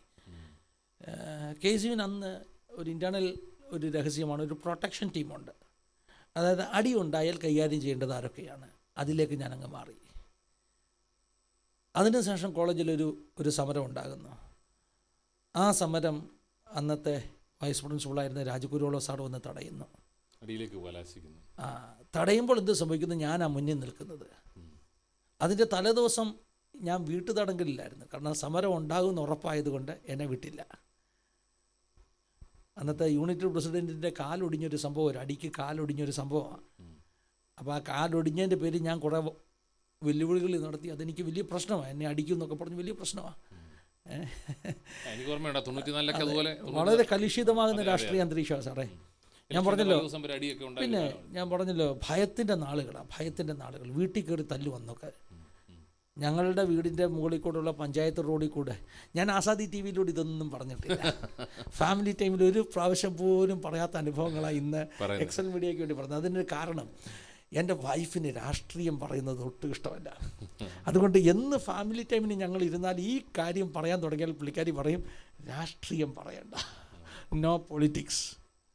അപ്പോൾ അതുകൊണ്ട് ഞാൻ ഇന്ന് വരെ ആസാദി ടി വിയിൽ കൂടെ ഈ രാഷ്ട്രീയ അനുഭവങ്ങൾ പറഞ്ഞിട്ടില്ല. അത് എൻ്റെ ജീവിതത്തിൽ മറച്ചു വെച്ചിരിക്കുന്ന. എനിക്ക് ഓർമ്മയുണ്ട്, കാരണം ഞാൻ ആ കാലയളവിൽ കോളേജിലുള്ളപ്പം നിങ്ങളൊക്കെ അന്ന് രാഷ്ട്രീയത്തിൽ നിൽക്കുന്നു. അത് ഓർമ്മയുണ്ട് സംഭവങ്ങൾ. സാറിനത് അറിയാം. അതുകൊണ്ടാണ്, ആ ഫ്രീഡം കൊണ്ടാണ് ഞാനിത് പറയുന്നത്. പിന്നെ ഇത് പറയാതെ എനിക്ക് എൻ്റെ ജീവിതത്തിൻ്റെ മുൻപോട്ടുള്ള അനുഭവങ്ങൾ പൂർണ്ണമായിട്ടും പറയാൻ പറ്റത്തില്ല. അങ്ങനെ ഭയത്തിൻ്റെ നാളുകളാണ്. അപ്പം വീട്ടിൽ കയറി എന്ത് ചെയ്യും? അടിക്കും. ഞങ്ങളുടെ വീടിൻ്റെ അടുത്തൂടെയുള്ള ഒരു പഞ്ചായത്ത് റോഡ്, ആ പഞ്ചായത്ത് റോഡിലൂടെ ഒരു ജീപ്പ് പോയാൽ എൻ്റെ ഹൃദയം ഇടിക്കാൻ തുടങ്ങും. അടിക്കാൻ വരുവാണോ? ആന്നോ? അങ്ങനെ സംഭവിച്ചിട്ടുണ്ട്. ആ കാലത്ത് അങ്ങനെ വീട്ടിൽ കയറി അടിച്ച ഒത്തിരി സംഭവങ്ങളുണ്ട്. പേരുകളൊന്നും ഞാൻ പറയുന്നില്ല. വീട്ടിൽ കയറി വെട്ടി, വീട്ടിൽ കയറി അടിച്ചു എന്നൊക്കെ പറയുന്ന ഒത്തിരി സംഭവങ്ങളുണ്ട്. അപ്പോൾ എനിക്ക് ഭയമാണ്. രണ്ടാമത്, രാവിലെ കോളേജിൽ എന്തെങ്കിലും പ്രശ്നമുണ്ട്, പോലീസും വരാൻ സാധ്യതയുണ്ട്. ഇത് പോലീസാണോ, ഇത് എതിരാളികളാണോ? ഭയം. ഉറക്കം കിട്ടാൻ ബുദ്ധിമുട്ട്. ധൈര്യം കൊണ്ടല്ല കേട്ടോ. ഞാൻ പറഞ്ഞല്ലോ, 9ാം ക്ലാസ്സിൽ പഠിക്കുമ്പം പോക്കറ്റിൽ കത്തിയിട്ടുകൊണ്ട് പോയത് ധൈര്യം കൊണ്ടല്ല, ഭയം കൊണ്ടാണ്. അതേ ഭയം കൊണ്ട് രാത്രിയിൽ ഉറങ്ങുമ്പോൾ തലവണയുടെ അടിയിൽ വാക്കത്തി വെച്ച് കിടന്നുറങ്ങും. കാരണം ഞാൻ കിടക്കുന്ന ബെഡ്റൂമിൻ്റെ തൊട്ടത് ആ റൂമിൽ തന്നെ പുറകെ സൈഡിലോട്ടൊരു വാതിലുണ്ട്. എൻ്റെ ഭയം ആ പുറകിലെ വാതിൽ ചവിട്ടി പൊളിച്ച് ആരെങ്കിലും എൻ്റെ റൂമിൽ കയറുന്ന ഈ ഭയം കൊണ്ട് തലവണയുടെ അടിയിൽ വാക്കത്തി വെച്ച് കിടന്നുറങ്ങും. ഞാൻ പിന്നെ ആവർത്തിക്കുക, ധൈര്യശാലിയൊന്നും ആയിട്ടില്ല, ഭയം കൊണ്ടാണ്. ആരെങ്കിലും ഇങ്ങനെ വന്നാൽ എൻ്റെ എന്തെങ്കിലും കാണണമെന്നുള്ള ഒരു ഒരു നരകമായിരുന്നു സാറേ ജീവിതം. കാരണം വീട്ടിൽ വരുമ്പോൾ ഒറ്റപ്പെടൽ, വീട്ടിൽ വരുമ്പോൾ ഭയം, വീട്ടിൽ വരുമ്പോൾ ഇങ്ങനെയുള്ള ഒരു അന്തരീക്ഷം. പക്ഷേ രാവിലെ കോളേജിൽ പോകുമ്പോൾ ഇതെല്ലാം അങ്ങ് മാറും. കാരണം കോളേജിലോട്ട് ഡയറക്റ്റ് അല്ല പോകുന്നത്. രാവിലെ പാർട്ടി ഓഫീസിൽ പോകുന്നു, പാർട്ടി ഓഫീസിൽ നിന്ന് ഒറ്റയ്ക്കല്ല പോകുന്നത്, ഈ പറഞ്ഞ 10-30 പേര് ഒന്നിച്ചാണ് പോകുന്നത്. അപ്പോൾ എന്തെങ്കിലുമൊക്കെ സാധനം നമ്മുടെ കൈ കാണും. ഈ സാധനത്തിൻ്റെയും ഈ കൂട്ടുകെട്ടിൻ്റെയും ഒരു ബലത്തിൽ ഞങ്ങളെല്ലാം കൂടെ എന്ത് ചെയ്യുക, കോളേജിലേക്ക് ഒന്നിച്ച് പോകുന്നു. തിരിച്ചു വരുന്നത് ഒന്നിച്ച്, വീട്ടിൽ വരുമ്പോൾ ഒറ്റപ്പെടുന്നു. ഭയത്തിൻ്റെ ഒരു അന്തരീക്ഷം. അപ്പോൾ ഞാൻ പറഞ്ഞു, KCU പ്രൊട്ടക്ഷൻ ടീം എന്നൊക്കെ പറഞ്ഞ ടീമുണ്ടായിരുന്നു. അടിക്കുമ്പോൾ ചീത്ത വിളിക്കേണ്ടത്, എന്തെങ്കിലും ചെയ്യേണ്ടതൊക്കെ ഇവരാണെന്നുള്ളൊരു ടീം. അപ്പോൾ അതിലൊക്കെ ഞാനങ്ങ് ഇൻവോൾവായി. അങ്ങനെ ഈ സമരം നടക്കുമ്പോൾ എന്നെ ആദ്യത്തെ ദിവസം വീട്ടുതടങ്കലിലാക്കി. ഈ കാലൊടിഞ്ഞ, അപ്പോൾ ഈ ഞങ്ങളുടെ യൂണിറ്റ് പ്രസിഡൻറ്റിൻ്റെ കാലൊടിഞ്ഞ സംഭവം രാഷ്ട്രീയമല്ലേ, കഥകൾ ഒത്തിരി ഉണ്ടാകും. അടുത്ത പക്ഷക്കാർ കമ്പി വടിക്ക് ഒടിച്ചെന്ന് പറഞ്ഞ് നോട്ടീസ് അച്ചടിച്ചു. പക്ഷേ കമ്പി വടിക്ക് ഒടിച്ചതല്ല, അടി ഉണ്ടായപ്പോൾ വീണപ്പോൾ ആരോ അവൻ്റെ കാലിൽ ചവിട്ടി ഒടിഞ്ഞതാണ്. ഇത് എൻ്റെ സത്യാവസ്ഥ. അപ്പോൾ ഞാൻ കുറേ വെല്ലുവിളികൾ നടത്തിയിരുന്നു. ഇന്ന എക്സ് എന്ന് പറഞ്ഞ വ്യക്തിയെ, അവൻ്റെ കാലൊടിച്ചവൻ ആരാണെങ്കിലും ഞാൻ അവനെ കുത്തുമെന്നൊക്കെ. അന്ന് ആരോടാ പറയുന്നത്? SFIയുടെ യൂണിറ്റ് പ്രസിഡൻറ്റിനോട്. അവർ വിടുമോ? അവർ പാർട്ടി ഓഫീസിൽ പോയി ചർച്ച ചെയ്തു, നാളെ ഇത്ര മണിക്ക് ഇവനെ അടിച്ചിരിക്കണം. അങ്ങനെ പാർട്ടിയെ വെല്ലുവിളിച്ചവരെ വിടത്തില്ല. വെല്ലുവിളിച്ചവരെ വിടുമോ? കേരളത്തിലെ രാഷ്ട്രീയം അതാ. അപ്പം പക്ഷേ പിറ്റേ ദിവസം സംഭവിച്ചത് എന്താണെന്നറിയാം? ഞാൻ ഈ മുമ്പേ പറഞ്ഞ ക്യാരക്ടർ ICPFൻ്റെ ക്യാമ്പിന് എൻ്റെ കൂടെ ഉണ്ടായിരുന്ന ആ ഒരു ദൈവദാസൻ സ്നേഹിതൻ ഏർലി മോർണിംഗ് എന്നോട് വന്നിട്ട് പറഞ്ഞോടാ, ഇന്ന് നീ മാറിക്കോണം, പാർട്ടി ഓഫീസിൽ നിന്ന് നിന്നെ അടിക്കാൻ ഡിസിഷനുണ്ട്, നിന്നെ എനിക്ക് അടിക്കാൻ പറ്റത്തില്ല, കാരണം നീ ഒരു പാസ്റ്ററുടെ മകനാ. മനസ്സിലായോ? ഞാൻ അദ്ദേഹത്തെ ഒത്തിരി ഇന്നും സ്നേഹിക്കുന്നു. കാരണം ഞാനൊരു പക്ഷേ ശാന്താറാമിനെ പോലെ, തേവരമുരളിയെപ്പോലെ KCUവിൻ്റെ ഒരു രക്തസാക്ഷിയായിട്ട് അറിയപ്പെടേണ്ടവനാണ്. ഒരു മണ്ഡപം ഉയർന്നു ഇന്ന് മുദ്രാവാക്യം വിളിക്കുമ്പോൾ, അതെ, വീരസുഹൃത്തെ ശാന്താറാമേ, ധീരസുഹൃത്തെ തേവരയുണ്ണി, ആ കൂട്ടത്തിൽ ചാലുങ്കൽ ഫിന്നിയുടെ പേര് വരേണ്ടതാണ്. എത്രയോ പ്രാവശ്യം പാർട്ടി ഓഫീസുകളിൽ എന്നെ ഉറപ്പിച്ചടിക്കണമെന്ന് തീരുമാനമെടുത്ത്, രക്ഷിക്കപ്പെടുന്നതിന് മുമ്പും അതിന് ശേഷവും സംഭവങ്ങളുണ്ടായിട്ടുണ്ട്. അത് ഞാൻ അറിഞ്ഞിട്ടല്ല, പഴയ വൈരാഗ്യം. അന്നൊക്കെ എന്നെ പലപ്പോഴും രക്ഷിച്ചത് ഈ സ്നേഹിതനാണ്. അറ്റ്ലീസ്റ്റ് 3 പ്രാവശ്യം അദ്ദേഹം എന്നെ രക്ഷിച്ചിട്ടുണ്ട്. ഒരു പ്രാവശ്യം നമ്മുടെ കോളേജിൻ്റെ കോർട്ടിൻ്റെ തൊട്ട് താഴെ ഒരു റബ്ബർ തോട്ടമുണ്ട്. ഈ റബ്ബർ തോട്ടത്തിൽ ഞങ്ങൾ പന്തുകളിയെല്ലാം കഴിഞ്ഞ് പോയിരിക്കുക. അപ്പോൾ എന്നെ അടിക്കാൻ വേണ്ടി ഒരു 50 പേര് വന്നു. ഞങ്ങൾ 3 പേരേ ഉള്ളൂ, KCUകാർ 3 പേരേ ഉള്ളൂ. അതിലൊരാൾ ഇന്ന് മാർത്തമയിലെ അച്ഛനാണ്, സോണി ഫിലിപ്പ് അച്ഛൻ, മറ്റൊരു സ്നേഹിതൻ. അപ്പോൾ വന്നിട്ട് എൻ്റെ കഴുത്തിന് ഒരാൾ വന്നിങ്ങനെ കുത്തി പിടിച്ചിരിക്കുക. പിടിച്ചാൽ ഒത്തിരി വളർന്നു കേട്ടോ. അദ്ദേഹം DYFIയുടെ സംസ്ഥാന വൈസ് പ്രസിഡൻ്റൊക്കെ മാറി. അന്ന് കോളേജിൽ പഠിച്ച ആളായതുകൊണ്ട് സാറിനറിയാം ആരെക്കുറിച്ച് ഞാൻ പറയുന്നത്. കൊച്ചു പയ്യനായിരുന്നു അദ്ദേഹം അന്ന്. പക്ഷേ എൻ്റെ കഴുത്തിന് കുത്തി പിടിച്ചിരിക്കുക. ഞാൻ ഡിഗ്രിക്കാരൻ, അവൻ പ്രീ ഡിഗ്രിക്കാരൻ. പക്ഷേ പാർട്ടിയാണല്ലേ, അപ്പം പാർട്ടിയുടെ സപ്പോർട്ടാണ്, രാഷ്ട്രീയ ബലമാണ്. സാറേ അന്നുണ്ടല്ലോ, അന്ന് 50 പേരും കൂടെ ഓരോ കൈ വെച്ചാൽ മതി, ഞങ്ങൾ തീർന്നു, 100% തീർന്നു.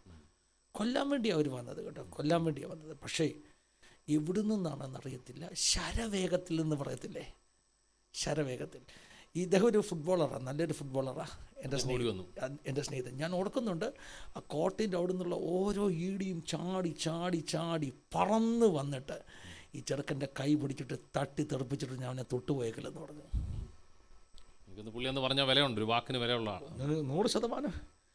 അവന് എൻ്റെ ദൈവമേ, ഇന്ന് ഓർക്കുമ്പോൾ എനിക്ക് അത്ഭുതമാണ് തോന്നുന്നത്, അവനെങ്ങനെ അവിടെ വന്നെന്നുള്ളത്. അവനെ തൊട്ടുപോയേക്കരുതെന്ന് പറഞ്ഞു, കൈ പിടിച്ച് തട്ടി മാറ്റി. പക്ഷേ അതിൻ്റെ പേരിൽ അദ്ദേഹം ഒത്തിരി വിമർശനങ്ങൾ ഏൽക്കേണ്ടി വന്നു. പിറ്റേ ദിവസം പാർട്ടി ഓഫീസിൽ വെച്ച് അദ്ദേഹത്തോട് ആളുകൾ ചോദിച്ചു, നീ എന്താ അങ്ങനെ ചെയ്തത്? നമ്മുടെ പാർട്ടിയുടെ പ്ലാൻ നടത്താൻ തടസ്സം നിന്നു. ഒറ്റ കാര്യമേ ഉള്ളൂ, ICPFൻ്റെ ക്യാമ്പിന് പോയി ഞങ്ങൾ ഒന്നിച്ച് മുട്ടുമുടക്കിയവരാ. ഞാനൊരു പെന്റിക്കോസ്റ്റൽ പാസ്റ്ററുടെ മകനാണെന്ന് അദ്ദേഹത്തിന് അറിയാം. സാറേ അങ്ങനെ ഒരു ക്രൂഷ്യലായിട്ടുള്ള കാലഘട്ടം. ഒരു ദിവസം ഈ പറഞ്ഞ സമരം നടക്കുന്നു. സമരത്തിന് മുമ്പിൽ രാജു കുരുവിള സാറ് വന്ന് സമരം തടയുന്നു. ഞാനൊന്നും മിണ്ടിയില്ല കേട്ടോ. പക്ഷെ പുറകിൽ നിന്ന് പിള്ളേരെല്ലാം കൂടെ ചീത്ത വിളിച്ചു. പക്ഷെ ആ ചീത്തയല്ല എൻ്റെ പേരിലായി, കാരണം മുന്നിൽ നിൽക്കുന്നത് നമ്മളാ. അവർ ശരിക്കും പറഞ്ഞ് വലിയ പ്രശ്നമായി. പിന്നെ അറിയാമല്ലോ, കോളേജിലെ എന്നെ സസ്പെൻഡ് ചെയ്യുന്നുള്ളൊരു സിറ്റുവേഷനിലേക്ക് വന്നു. അതിനും നന്ദിയോടുകൂടെ ഞാൻ ഓർക്കുന്നു, അന്ന് ഞാൻ പഠിക്കുന്ന ഡിപ്പാർട്ട്മെൻറ്റിൻ്റെ ഹെഡിനെ അദ്ദേഹം ശക്തമായിട്ട് എനിക്ക് വേണ്ടി വാദിച്ചു. അല്ലായിരുന്നെങ്കിൽ എന്നെ സസ്പെൻഡ് ചെയ്തിരുന്നേ. എൻ്റെ ഡിപ്പാർട്ട്മെൻറ്റിൻ്റെ ഹെഡ് എന്തുകൊണ്ടോ എന്നെ സപ്പോർട്ട് ചെയ്തു. ഒരു പക്ഷേ ഒരു ദേവദാസൻ്റെ മകനായതുകൊണ്ടായിരിക്കാം. കാരണം അതേ ആഴ്ച എന്നോട് ഞങ്ങളുടെ ഡിപ്പാർട്ട്മെൻറ്റിൽ ഒരു ടീച്ചർ എന്നോട് ചോദിച്ചു, നീ ഒരു പാസ്റ്ററുടെ മോനല്ലേ? ഒരു സ്നേഹം ഉണ്ടായിരുന്നല്ലേ, ഒരു പാസ്റ്ററുടെ മകൻ എന്നുള്ള സ്നേഹം. തീർച്ചയായിട്ടും നീ ഒരു പാസ്റ്ററുടെ മകനല്ലേ, എന്തിനാടാ എന്നോട് ചോദിച്ചു. പോകട്ടെ. അങ്ങനെ ആ സംഭവം ഇങ്ങനെ വളരെ ശക്തമായി നിൽക്കുന്ന സമയത്ത് പിന്നെ എന്നെ കുറച്ച് ദിവസം കോളേജ് വീട്ടുതടങ്കില്ല ഞാൻ. അങ്ങനെയൊക്കെ ഇരിക്കുന്നൊരു സമയത്ത് ഒരു ദിവസം രാത്രി ഭയങ്കര ഭയവും ഭയങ്കര നിരാശയും, സഹിക്കാൻ പറ്റാത്തൊരവസ്ഥ. എന്താ ചെയ്യേണ്ടതെന്ന് അറിയത്തില്ല സാറേ. അപ്പം നമുക്കറിയാം, നമുക്ക് ആശ്വാസം വേദപുസ്തകം അല്ലേ, നമുക്കൊരു ഫൗണ്ടേഷനുണ്ട്, അടിസ്ഥാനമുണ്ട്. ദൈവമേ ഒന്ന് സംസാരിക്കണം. ഞാൻ നന്നാകാൻ നോക്കിയതാ, ശാന്തിനിലയം ക്യാമ്പിന് പോയിട്ട് തീരുമാനമെടുത്തതാ. പക്ഷേ എന്നെക്കൊണ്ട് ഇത് വിടാൻ പറ്റുന്നില്ല. നമ്മളെ വിടുന്നില്ല. രാഷ്ട്രീയം നമ്മളെ വിടുന്നില്ല. നമ്മൾ ഓടുമ്പോഴും അവർ നമ്മളെ കൂടെ അടുപ്പിച്ച് നിർത്തുക. അപ്പം അങ്ങനെ ഒരാശ്വാസം കിട്ടാൻ വേണ്ടി ഞാൻ വേദപുസ്തകം എടുത്ത് വെറുതെ ഒന്ന് തുറന്നു. ഞാൻ വായിച്ചത് യോഹന്നാൻ എഴുതിയ 3-ാമത്തെ ലേഖനമാണ്. അതിനകത്തൊരു വാക്യം, സഭയിൽ പ്രധാനിയാകുവാൻ ആഗ്രഹിക്കുന്ന ദയോത്രഫോസ് അവൻ ഞങ്ങളെ കൂട്ടാക്കുന്നില്ല. സാറേ ഇത് വായിച്ചാൽ നമുക്ക് എന്തെങ്കിലും മാനസാന്തരം ഉണ്ടാകുമോ? ഒന്നും കിട്ടാനില്ല. പക്ഷേ എന്നെ ദൈവം തൊട്ടത് ആ വാക്യത്തിലൂടെ. പെട്ടെന്ന് എൻ്റെ മനസ്സിൽ അതൊരു റെവലേഷനായിരുന്നു കേട്ടോ. കാരണം അതിൻ്റെ പിന്നിൽ മറ്റൊരു ഭാഗമുണ്ട്. ആ കാലഘട്ടത്തിൽ ഞാൻ ഉൾപ്പെട്ട് നിൽക്കുന്ന എൻ്റെ മാതൃസഭയിൽ എല്ലാ സൺഡേയിലും വഴക്കാണ്. പണ്ട് ഞാൻ ഓർക്കുന്നുണ്ട്, ഞങ്ങളൊക്കെ പോയ ചർച്ചിൽ അങ്ങനെ തന്നെയാണ്. എല്ലാ സൺഡേയിലും വഴക്കാണ്. അപ്പം ഞങ്ങളിതങ്ങ് മടുത്തു, സഭ എന്നുള്ളതങ്ങ് മടുത്തു. ചെറുപ്പക്കാരെ ഞാൻ ഇന്ന് ഓർക്കുന്നത്, ഞങ്ങളുടെ ആ ഏജ് ഗ്രൂപ്പിലുള്ള ഒരു 2-3 ചെറുപ്പക്കാർ കൂടിയിട്ട് അന്നൊരു തീരുമാനമെടുത്തു, എടാ നമ്മൾ വളർന്നു വരുമ്പം നമ്മൾ സഭയ്ക്കകത്ത് വഴക്കുണ്ടാക്കത്തില്ലടാ. സത്യം. ഞാൻ, എൻ്റെ മറ്റൊരു സ്നേഹിതൻ, അദ്ദേഹത്തിൻ്റെ പപ്പ ഒരു ഗ്രൂപ്പിൻ്റെ ലീഡറായിരുന്നു, എൻ്റെ അപ്പച്ചൻ വേറൊരു ഗ്രൂപ്പിൻ്റെ ലീഡറായിരുന്നു, മൂന്നാമതൊരു ചെറുപ്പക്കാരൻ. അപ്പം ഞങ്ങളുടെ അപ്പന്മാർ തമ്മിൽ ഭയങ്കര ഇടിയാണ്. പല ഗ്രൂപ്പാ ചർച്ചിനകത്ത് ഇടിയാ, പക്ഷെ ഞങ്ങൾക്കതൊന്നും ഇല്ല. എനിക്കൊന്ന് ആ പടലപ്പിണക്കങ്ങളാണ് നമ്മുടെ പെന്തക്കോസ് പ്രസ്ഥാനത്തെ പോലും സഭകളെ തകർത്ത് കളഞ്ഞത്, ഭിന്നിപ്പിച്ചത്. 100%. എൻ്റെ ചെറുപ്പത്തിൽ ഞാൻ ഓർത്തിട്ടുണ്ട്, ഇതെല്ലാ സഭയിലും ഉള്ളതാണ്. ഈ അടിയില്ലാതെ പിരിയത്തില്ലെന്ന് ഓർത്തൊരു കാലഘട്ടം ഞാൻ ചിന്തിച്ചിട്ടുണ്ട്. ഇത് സഭയുടെ ശുശ്രൂഷയുടെ ഭാഗമാണെന്ന് ചിന്തിച്ചു പോയി. ആരാധനാക്രമത്തിന്റെ ഭാഗമാണെന്ന്. ആരാധന കഴിഞ്ഞ ഉടനെ ഒരു വാക്കേറ്റം, ഒരു വാക്ക് തർക്കം. സാറേ, അപ്പം ഞങ്ങൾ അങ്ങനെ ഒരു പശ്ചാത്തലം ഇതിൻ്റെ പിന്നിലുണ്ട്. അപ്പം എൻ്റെ കൂട്ടുകാരോട് പറഞ്ഞിട്ടുണ്ട്, നമ്മൾ പ്രായമാകുമ്പോൾ നമ്മൾ വഴക്കുണ്ടാകത്തില്ല, നമ്മൾ ഐക്യതയോടെ ഈ സഭയെ കൊണ്ടുപോകുന്ന ഒരു ചൂടുകൊണ്ട് എടുത്തൊരു തീരുമാനമൊക്കെ ഞാൻ ഓർക്കുന്നു. അപ്പോൾ ഈ വാക്യം വായിച്ചപ്പോൾ ഇതെനിക്കൊരു റെവലേഷനാണ്. അപ്പം ഞാൻ ഓർത്ത്, കർത്താവേ, എൻ്റെ ചിന്ത 20-ാം നൂറ്റാണ്ടിലെ സഭയ്ക്കകത്ത് മാത്രമേ പ്രശ്നമുള്ളെന്നാണ്. ഈ വാക്യം പറഞ്ഞു 1-ാം നൂറ്റാണ്ടിലെ സഭയ്ക്കകത്തും ആഗ്രഹമുള്ളവരുണ്ടായിരുന്നു. സഭയിൽ പടലപിണക്കങ്ങളുണ്ടായിരുന്നു, സഭയിൽ ഗ്രൂപ്പിസം ഉണ്ടായിരുന്നു, മത്സരങ്ങളുണ്ടായിരുന്നു. അപ്പോൾ അതെൻ്റെ പെട്ടെന്ന് എൻ്റെ കൗതുകം, എൻ്റെ അജിജ്ഞാസ അങ്ങ് വർദ്ധിപ്പിച്ചു. ഞാൻ ഓർത്ത്, അങ്ങനെയാണെങ്കിൽ ഈ യോഹന്നാൻ എഴുതിയ ലേഖനങ്ങളൊക്കെ സഭാ വിഷയങ്ങളെക്കുറിച്ചായിരിക്കുമല്ലോ എന്നൊരു ധാരണയിൽ എനിക്കൊരു ഉത്സാഹം തോന്നി. യോഹന്നാൻ എഴുതിയ 3 ലേഖനങ്ങളും പഠിക്കണം. അങ്ങനെ ഞാൻ പപ്പാടെ ലൈബ്രറിയിൽ നിന്ന് തിരുവട്ടാർ കൃഷ്ണൻകുട്ടി എഴുതിയ യോഹന്നാൻ്റെ ലേഖനങ്ങൾക്ക് വ്യാഖ്യാനം എന്ന് പറഞ്ഞൊരു പുസ്തകമൊക്കെ കണ്ടുപിടിച്ചെടുത്ത് സൈഡിൽ വെച്ചിട്ട് യോഹന്നാൻ എഴുതിയ 1-ാമത്തെ ലേഖനം വായിക്കാൻ തുടങ്ങി. 1-ാമത്തെ ലേഖനം 1-ാം അധ്യായം. നിങ്ങൾ വെളിച്ചത്തിൽ നടക്കുന്നുവെന്ന് പറയുകയും ഇരുട്ടിൻ്റെ പ്രവൃത്തി ചെയ്യുകയും ചെയ്യുന്നു. നിങ്ങളുടെ പിതാവ് വെളിച്ചത്തിലുള്ളവൻ, അവനിൽ ഇരുട്ട് ഒട്ടുമില്ല. നിങ്ങളിൽ പാപമില്ല എന്ന് പറയുന്നെങ്കിൽ നിങ്ങൾ ദൈവത്തെ അസത്യവാദിയാക്കുന്നു, നിങ്ങളിൽ സത്യമില്ല. ഈ വചനങ്ങൾ എന്നോട് സംസാരിക്കാൻ തുടങ്ങി. നിൻ്റെ പേരൊരു ക്രിസ്ത്യാനിയുടെ പേരാണ്, പക്ഷെ നീ ജീവിക്കുന്ന ജീവിതം ഇരുട്ടിൻ്റെ ജീവിതമാണ്. നീ ഒരു പെന്തക്കോസ്തുകാരനാണ്, പക്ഷെ ജീവിക്കുന്ന ഇരുട്ടിൻ്റെ ജീവിതമാണ്. നിങ്ങളിൽ പാപമില്ല എന്ന് ആരെങ്കിലും പറയുന്നെങ്കിൽ അവൻ ദൈവത്തെ അസത്യവാദിയാക്കുന്നു എന്ന് പറഞ്ഞാൽ ദൈവത്തെ കള്ളനാക്കുന്നു. അപ്പം ആർക്കും ക്ലെയിം ചെയ്യാൻ പറ്റത്തില്ല ഞാൻ വലിയ വിശുദ്ധനാണെന്ന്. അന്ന് വചനം പറഞ്ഞു, കർത്താവ് യേശു ക്രിസ്തുവിൻ്റെ രക്തം സകല പാപവും പോക്കി നമ്മെ ശുദ്ധീകരിക്കുന്നു. ഈ വചനങ്ങൾ എന്നെ സ്പർശിച്ചപ്പോൾ ഞാൻ പറഞ്ഞു, കർത്താവേ, എനിക്ക് ഇരുട്ടിൻ്റെ പ്രവൃത്തി ചെയ്യേണ്ട. ഞാൻ ഒന്ന് നന്നാകാൻ ശ്രമിച്ചതാണ്, ഞാനൊന്ന് മാനസാന്തരപ്പെട്ടതാണ്. 93-ലെ ICPFൻ്റെ ആ ശാന്തി നിലയം ക്യാമ്പിൽ പോയി, പക്ഷേ എന്നെക്കൊണ്ട് പറ്റിയില്ല. അന്ന് രാത്രി എൻ്റെ കട്ടിലിൽ ഇരുന്നു കൊണ്ട് ഞാൻ ഈ വേദപുസ്തകം വായിക്കുകയും ഈ വചനം പഠിക്കുകയും ചെയ്യുമ്പോൾ ഞാൻ ദൈവത്തോട് പറഞ്ഞു, ദൈവമേ, നിനക്ക് പറ്റുമെങ്കിൽ എന്നെ നന്നാക്കണം. അന്ന് വരെ പ്രാർത്ഥിച്ചൊരു പ്രാർത്ഥനയല്ല സാറേ. ഞാൻ ആ പ്രാർത്ഥനയുടെ വ്യത്യസ്തത ഇന്നും ചിന്തിക്കാറുണ്ട്. ഞാൻ പ്രാർത്ഥിച്ചത്, കർത്താവെ, ഞാൻ നന്നാകാം, ഞാൻ മാനസാന്തരപ്പെടാം എന്നല്ല. നമ്മുടെ കഴിവുകൊണ്ട് കഴിയത്തില്ലെന്നൊരു സാഹചര്യം. 100% ഞാൻ പ്രാർത്ഥിച്ചു, കർത്താവെ, അവിടുത്തേക്ക് കഴിയുമെങ്കിൽ എന്നെ ഒന്ന് നന്നാക്കണമേ. എനിക്ക് ഈ ലൈഫ് എനിക്ക് വേണ്ട. എനിക്ക് സ്വസ്ഥതയുള്ള, സമാധാനമുള്ള, നിൻ്റെ വചനമനുസരിക്കുന്ന, എൻ്റെ പിതാവ് ആഗ്രഹിച്ചതുപോലൊരു സുവിശേഷകൻ്റെ ജീവിതം, ദൈവത്തെ അറിയുന്നൊരു ജീവിതം എനിക്ക് മതി. നിനക്ക് പറ്റുമെങ്കിൽ എന്നെ നന്നാക്കണമേ. പക്ഷേ ദൈവത്തിന് പറ്റും. ദൈവം അങ്ങ് ഏറ്റെടുത്തു. അങ്ങനെ 94 ഉദ്ദേശം ഒരു 93 സെപ്റ്റംബർ ഒക്ടോബർ മാസമൊക്കെ ആയപ്പോഴത്തേക്കും ഒരു ഓണാഘോഷത്തിനാണ് അടിയുണ്ടായി ഞങ്ങളുടെ യൂണിറ്റ് പ്രസിഡൻറ്റിൻ്റെ കാലൊടിയുന്നത്. അതേ ആഴ്ചകളിൽ തന്നെ കർത്താവിനെ തൊട്ടു. 2-ാമത്തെ തൊടൽ. അന്ന് മുതൽ എൻ്റെ ജീവിതം മാറാൻ തുടങ്ങി. ഉറച്ച തീരുമാനമെടുത്തു. പാർട്ടി ഓഫീസുമായിട്ട് അകന്നു, രാഷ്ട്രീയം വിട്ടു, ICPFൻ്റെ മീറ്റിങ്ങുകൾക്ക് പോകാൻ തുടങ്ങി. 94 ജനുവരി 6 അന്ന് കോളേജിൽ സ്ട്രൈക്കാണ്. അതുകൊണ്ട് കോളേജിൽ നിന്ന് ഞാൻ പെട്ടെന്ന് വന്നു. നമ്മുടെ ചർച്ചിൽ ഫാസ്റ്റിംഗ് പ്രെയർ നടക്കുന്നു. ആ ഫാസ്റ്റിംഗ് പ്രെയറിന് ഒരു വീട്ടിൽ വെച്ചാണ് നടക്കുന്നത്. ഞാൻ പരിശുദ്ധാത്മാഭിഷേകം പ്രാപിച്ചു. 94 ജനുവരി 6. വ്യക്തമായ അനുഭവം സാറേ, കാരണം ഞാൻ വാദിച്ചു പ്രാപിച്ചതാണ്. ഞാൻ പറഞ്ഞു, കർത്താവേ, ഞാൻ ആത്മാഭിഷേകം പ്രാപിക്കുമ്പോൾ മറ്റാരും കൈകൊട്ടരുത്. കാരണം നമുക്കൊരു ഒത്തിരി സംശയങ്ങളുണ്ടല്ലോ. ഞാൻ എൻ്റെ പപ്പയോടൊക്കെ പോയി സംശയം പറയുമായിരുന്നു. ഞങ്ങളുടെ ക്ലാസ്സിൽ അന്ന് വേറൊരു പെന്തക്കോസ്തുകാരൻ എൻ്റെ കൂടെ ഉണ്ടായിരുന്നു. അദ്ദേഹം ഇന്ന് ഡാളസിലുണ്ട്. ഞാൻ മറ്റൊരു സ്ഥലത്ത് സാക്ഷ്യം പറഞ്ഞപ്പോൾ അദ്ദേഹത്തിൻ്റെ പേര് പറഞ്ഞു. സാക്ഷ്യം കേട്ടവരെല്ലാം അദ്ദേഹത്തെ ഫോൺ ചെയ്തതെന്നൊക്കെ അറിഞ്ഞു. അതുകൊണ്ട് പേര് ഞാൻ പറയുന്നില്ല. എൻ്റെ അടുത്ത സ്നേഹിതനാണ്. അദ്ദേഹം ഒരിക്കലും എന്നോട് പറഞ്ഞു, ഫിനി, പെന്തക്കോസ്തുകാരനാണ്, IPC ഞങ്ങളുടെ ചർച്ചിൽ ഞാൻ എന്ന് തമ്പാറടിച്ചാലും എല്ലാവരും ആത്മാവിലാകും. ചിലതാണ് തമ്പേറിലാണ്. അപ്പം ഞാൻ പപ്പയോട് പറഞ്ഞു, പപ്പ ഇതൊക്കെ സംഭവം തമ്പേറിൻ്റെ ഒരു ടെക്നിക്കാണ്. തമ്പേറ് നല്ലോണം മൂപ്പിച്ചടിച്ചു കഴിഞ്ഞാൽ ആളുകൾ ആത്മാവിലാകും. It's a mass hysteria. അല്ലാതെ ഇതിനകത്തൊന്നും കാര്യം ഇല്ല. എനിക്കൊത്തിരി സംശയങ്ങളുണ്ടായിരുന്നു. ഒത്തിരി വലിയ സ്റ്റോറി എനിക്കറിയാം സാറേ, സമയങ്ങളോടി പോവുകയാണെന്ന്. അതുകൊണ്ട് ഷോർട്ടായിട്ട് പറഞ്ഞാൽ, ഞാൻ ദൈവത്തോട് പറഞ്ഞു, ദൈവമേ, എനിക്ക് ആത്മനിറവ് തരുമ്പോൾ ഞാൻ കൈ കൊട്ടത്തില്ല. എൻ്റെ കൂടെ ആരെങ്കിലും കൈ കൊട്ടുന്നതിൻ്റെ ഇൻഫ്ലുവൻസിൽ എനിക്ക് ആത്മനിറവ് തരരുത്. സൈലൻ്റായിട്ടൊരു സമയത്ത് എനിക്ക് വിശ്വസിക്കണം ഇത് ഒരു എക്സ്റ്റേണൽ ഫോഴ്സ് എൻ്റെ മേൽ വന്നതാണെന്ന്. ആ തലത്തിലൊരു ആത്മനിറവ് എനിക്ക് തന്നാൽ ഞാൻ എൻ്റെ കോളേജിൽ പോയും അന്യഭാഷ പറയാൻ തയ്യാറാണ്. ഇതെൻ്റെ തീരുമാനം.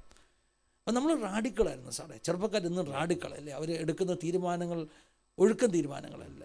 കാരണം പ്രായത്തിൻ്റെ ഒരു പ്രത്യേകത. ഞാൻ എടുത്ത തീരുമാനം, കർത്താവേ, ഞാൻ മാനസാന്തരപ്പെട്ട് നിൻ്റെ അടുക്കിലേക്ക് വന്നതാണ്.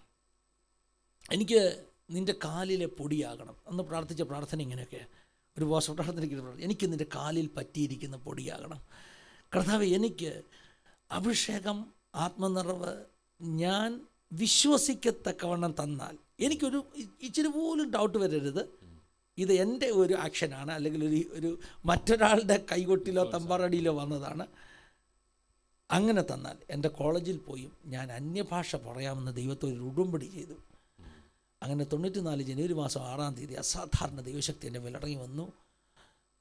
പരിശുദ്ധാത്മാവിനെ നിറച്ചു. എൻ്റെ കൂടെ ആരും ആരാധിക്കാത്ത നിമിഷം ഞങ്ങളുടെ പാസ്റ്റർ പ്രസംഗിക്കാൻ എഴുന്നേറ്റ് നിൽക്കുക. പ്രസംഗം തുടങ്ങുന്ന സമയമാണ് കേട്ടോ.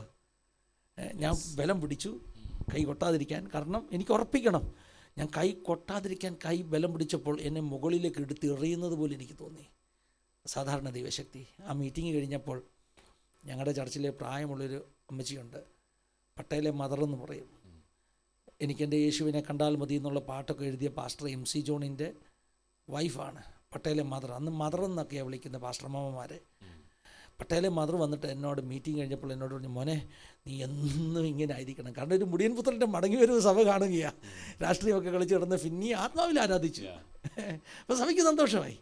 ഞാൻ മറുപടി പറഞ്ഞില്ല സാറേ, കാരണം നാളെ എനിക്ക് ഈ ലെവലിൽ നിൽക്കാൻ പറ്റുമെന്ന് എനിക്ക് ഉറപ്പല്ല.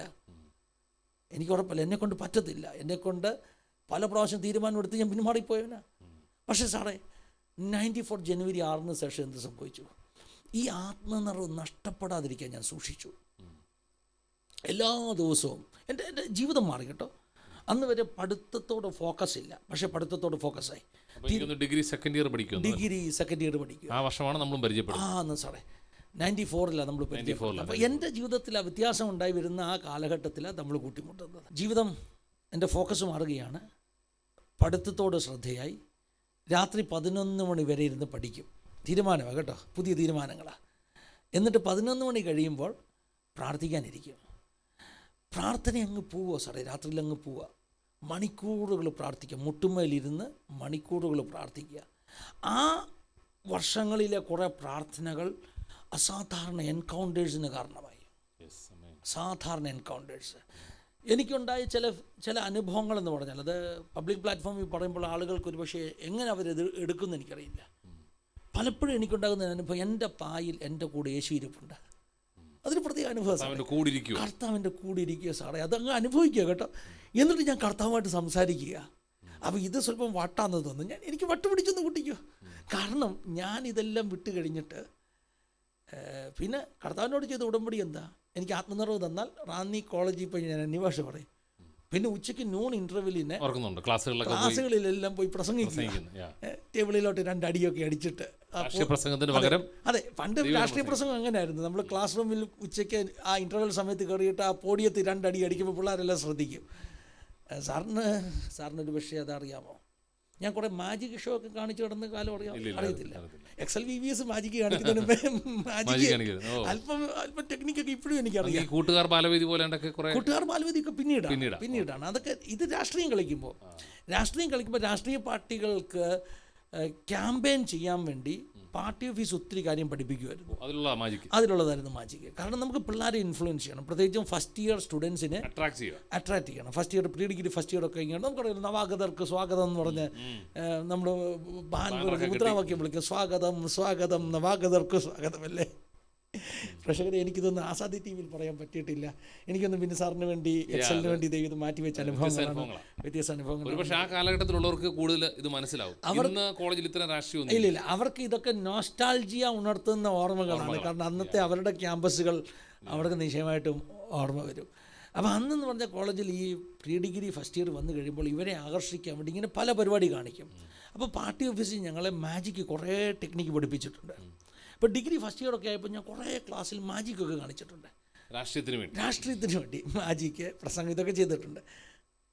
അങ്ങനെ ഇരിക്കുമ്പോഴാണ് ഈ പറഞ്ഞ നമ്മുടെ രക്ഷാനുഭവം ഉണ്ടായപ്പോൾ, ആത്മനിർഭരം ഉണ്ടായപ്പോൾ, ഞാൻ ക്ലാസ്സുകളിൽ കയറി പ്രസംഗിക്കുമ്പോൾ ഞാൻ ടേബിളിലോട്ട് ഇങ്ങനെ കൈയടിക്കും, അല്ലെങ്കിൽ പൊടിയത്തെ കൈയടിക്കും, എല്ലാവരും അങ്ങ് ശാന്തമാകും.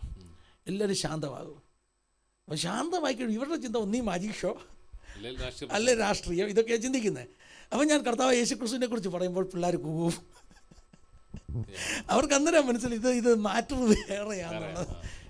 അപ്പം അന്ന് പ്രസംഗിക്കുന്നതിനൊരു ശൈലിയുണ്ട്. 1986 എന്ത് സംഭവിച്ചു എന്ന് നിങ്ങൾക്കറിയാമോ? റാന്നി കോളേജിനെ, മഹാത്മാഗാന്ധി യൂണിവേഴ്സിറ്റിയെ ഞെട്ടിച്ചൊരു സംഭവം ഉണ്ടായി. അപ്പോൾ പിള്ളേരൊക്കെ ശ്രദ്ധിക്കുക, ഇതെന്താ സംഭവം?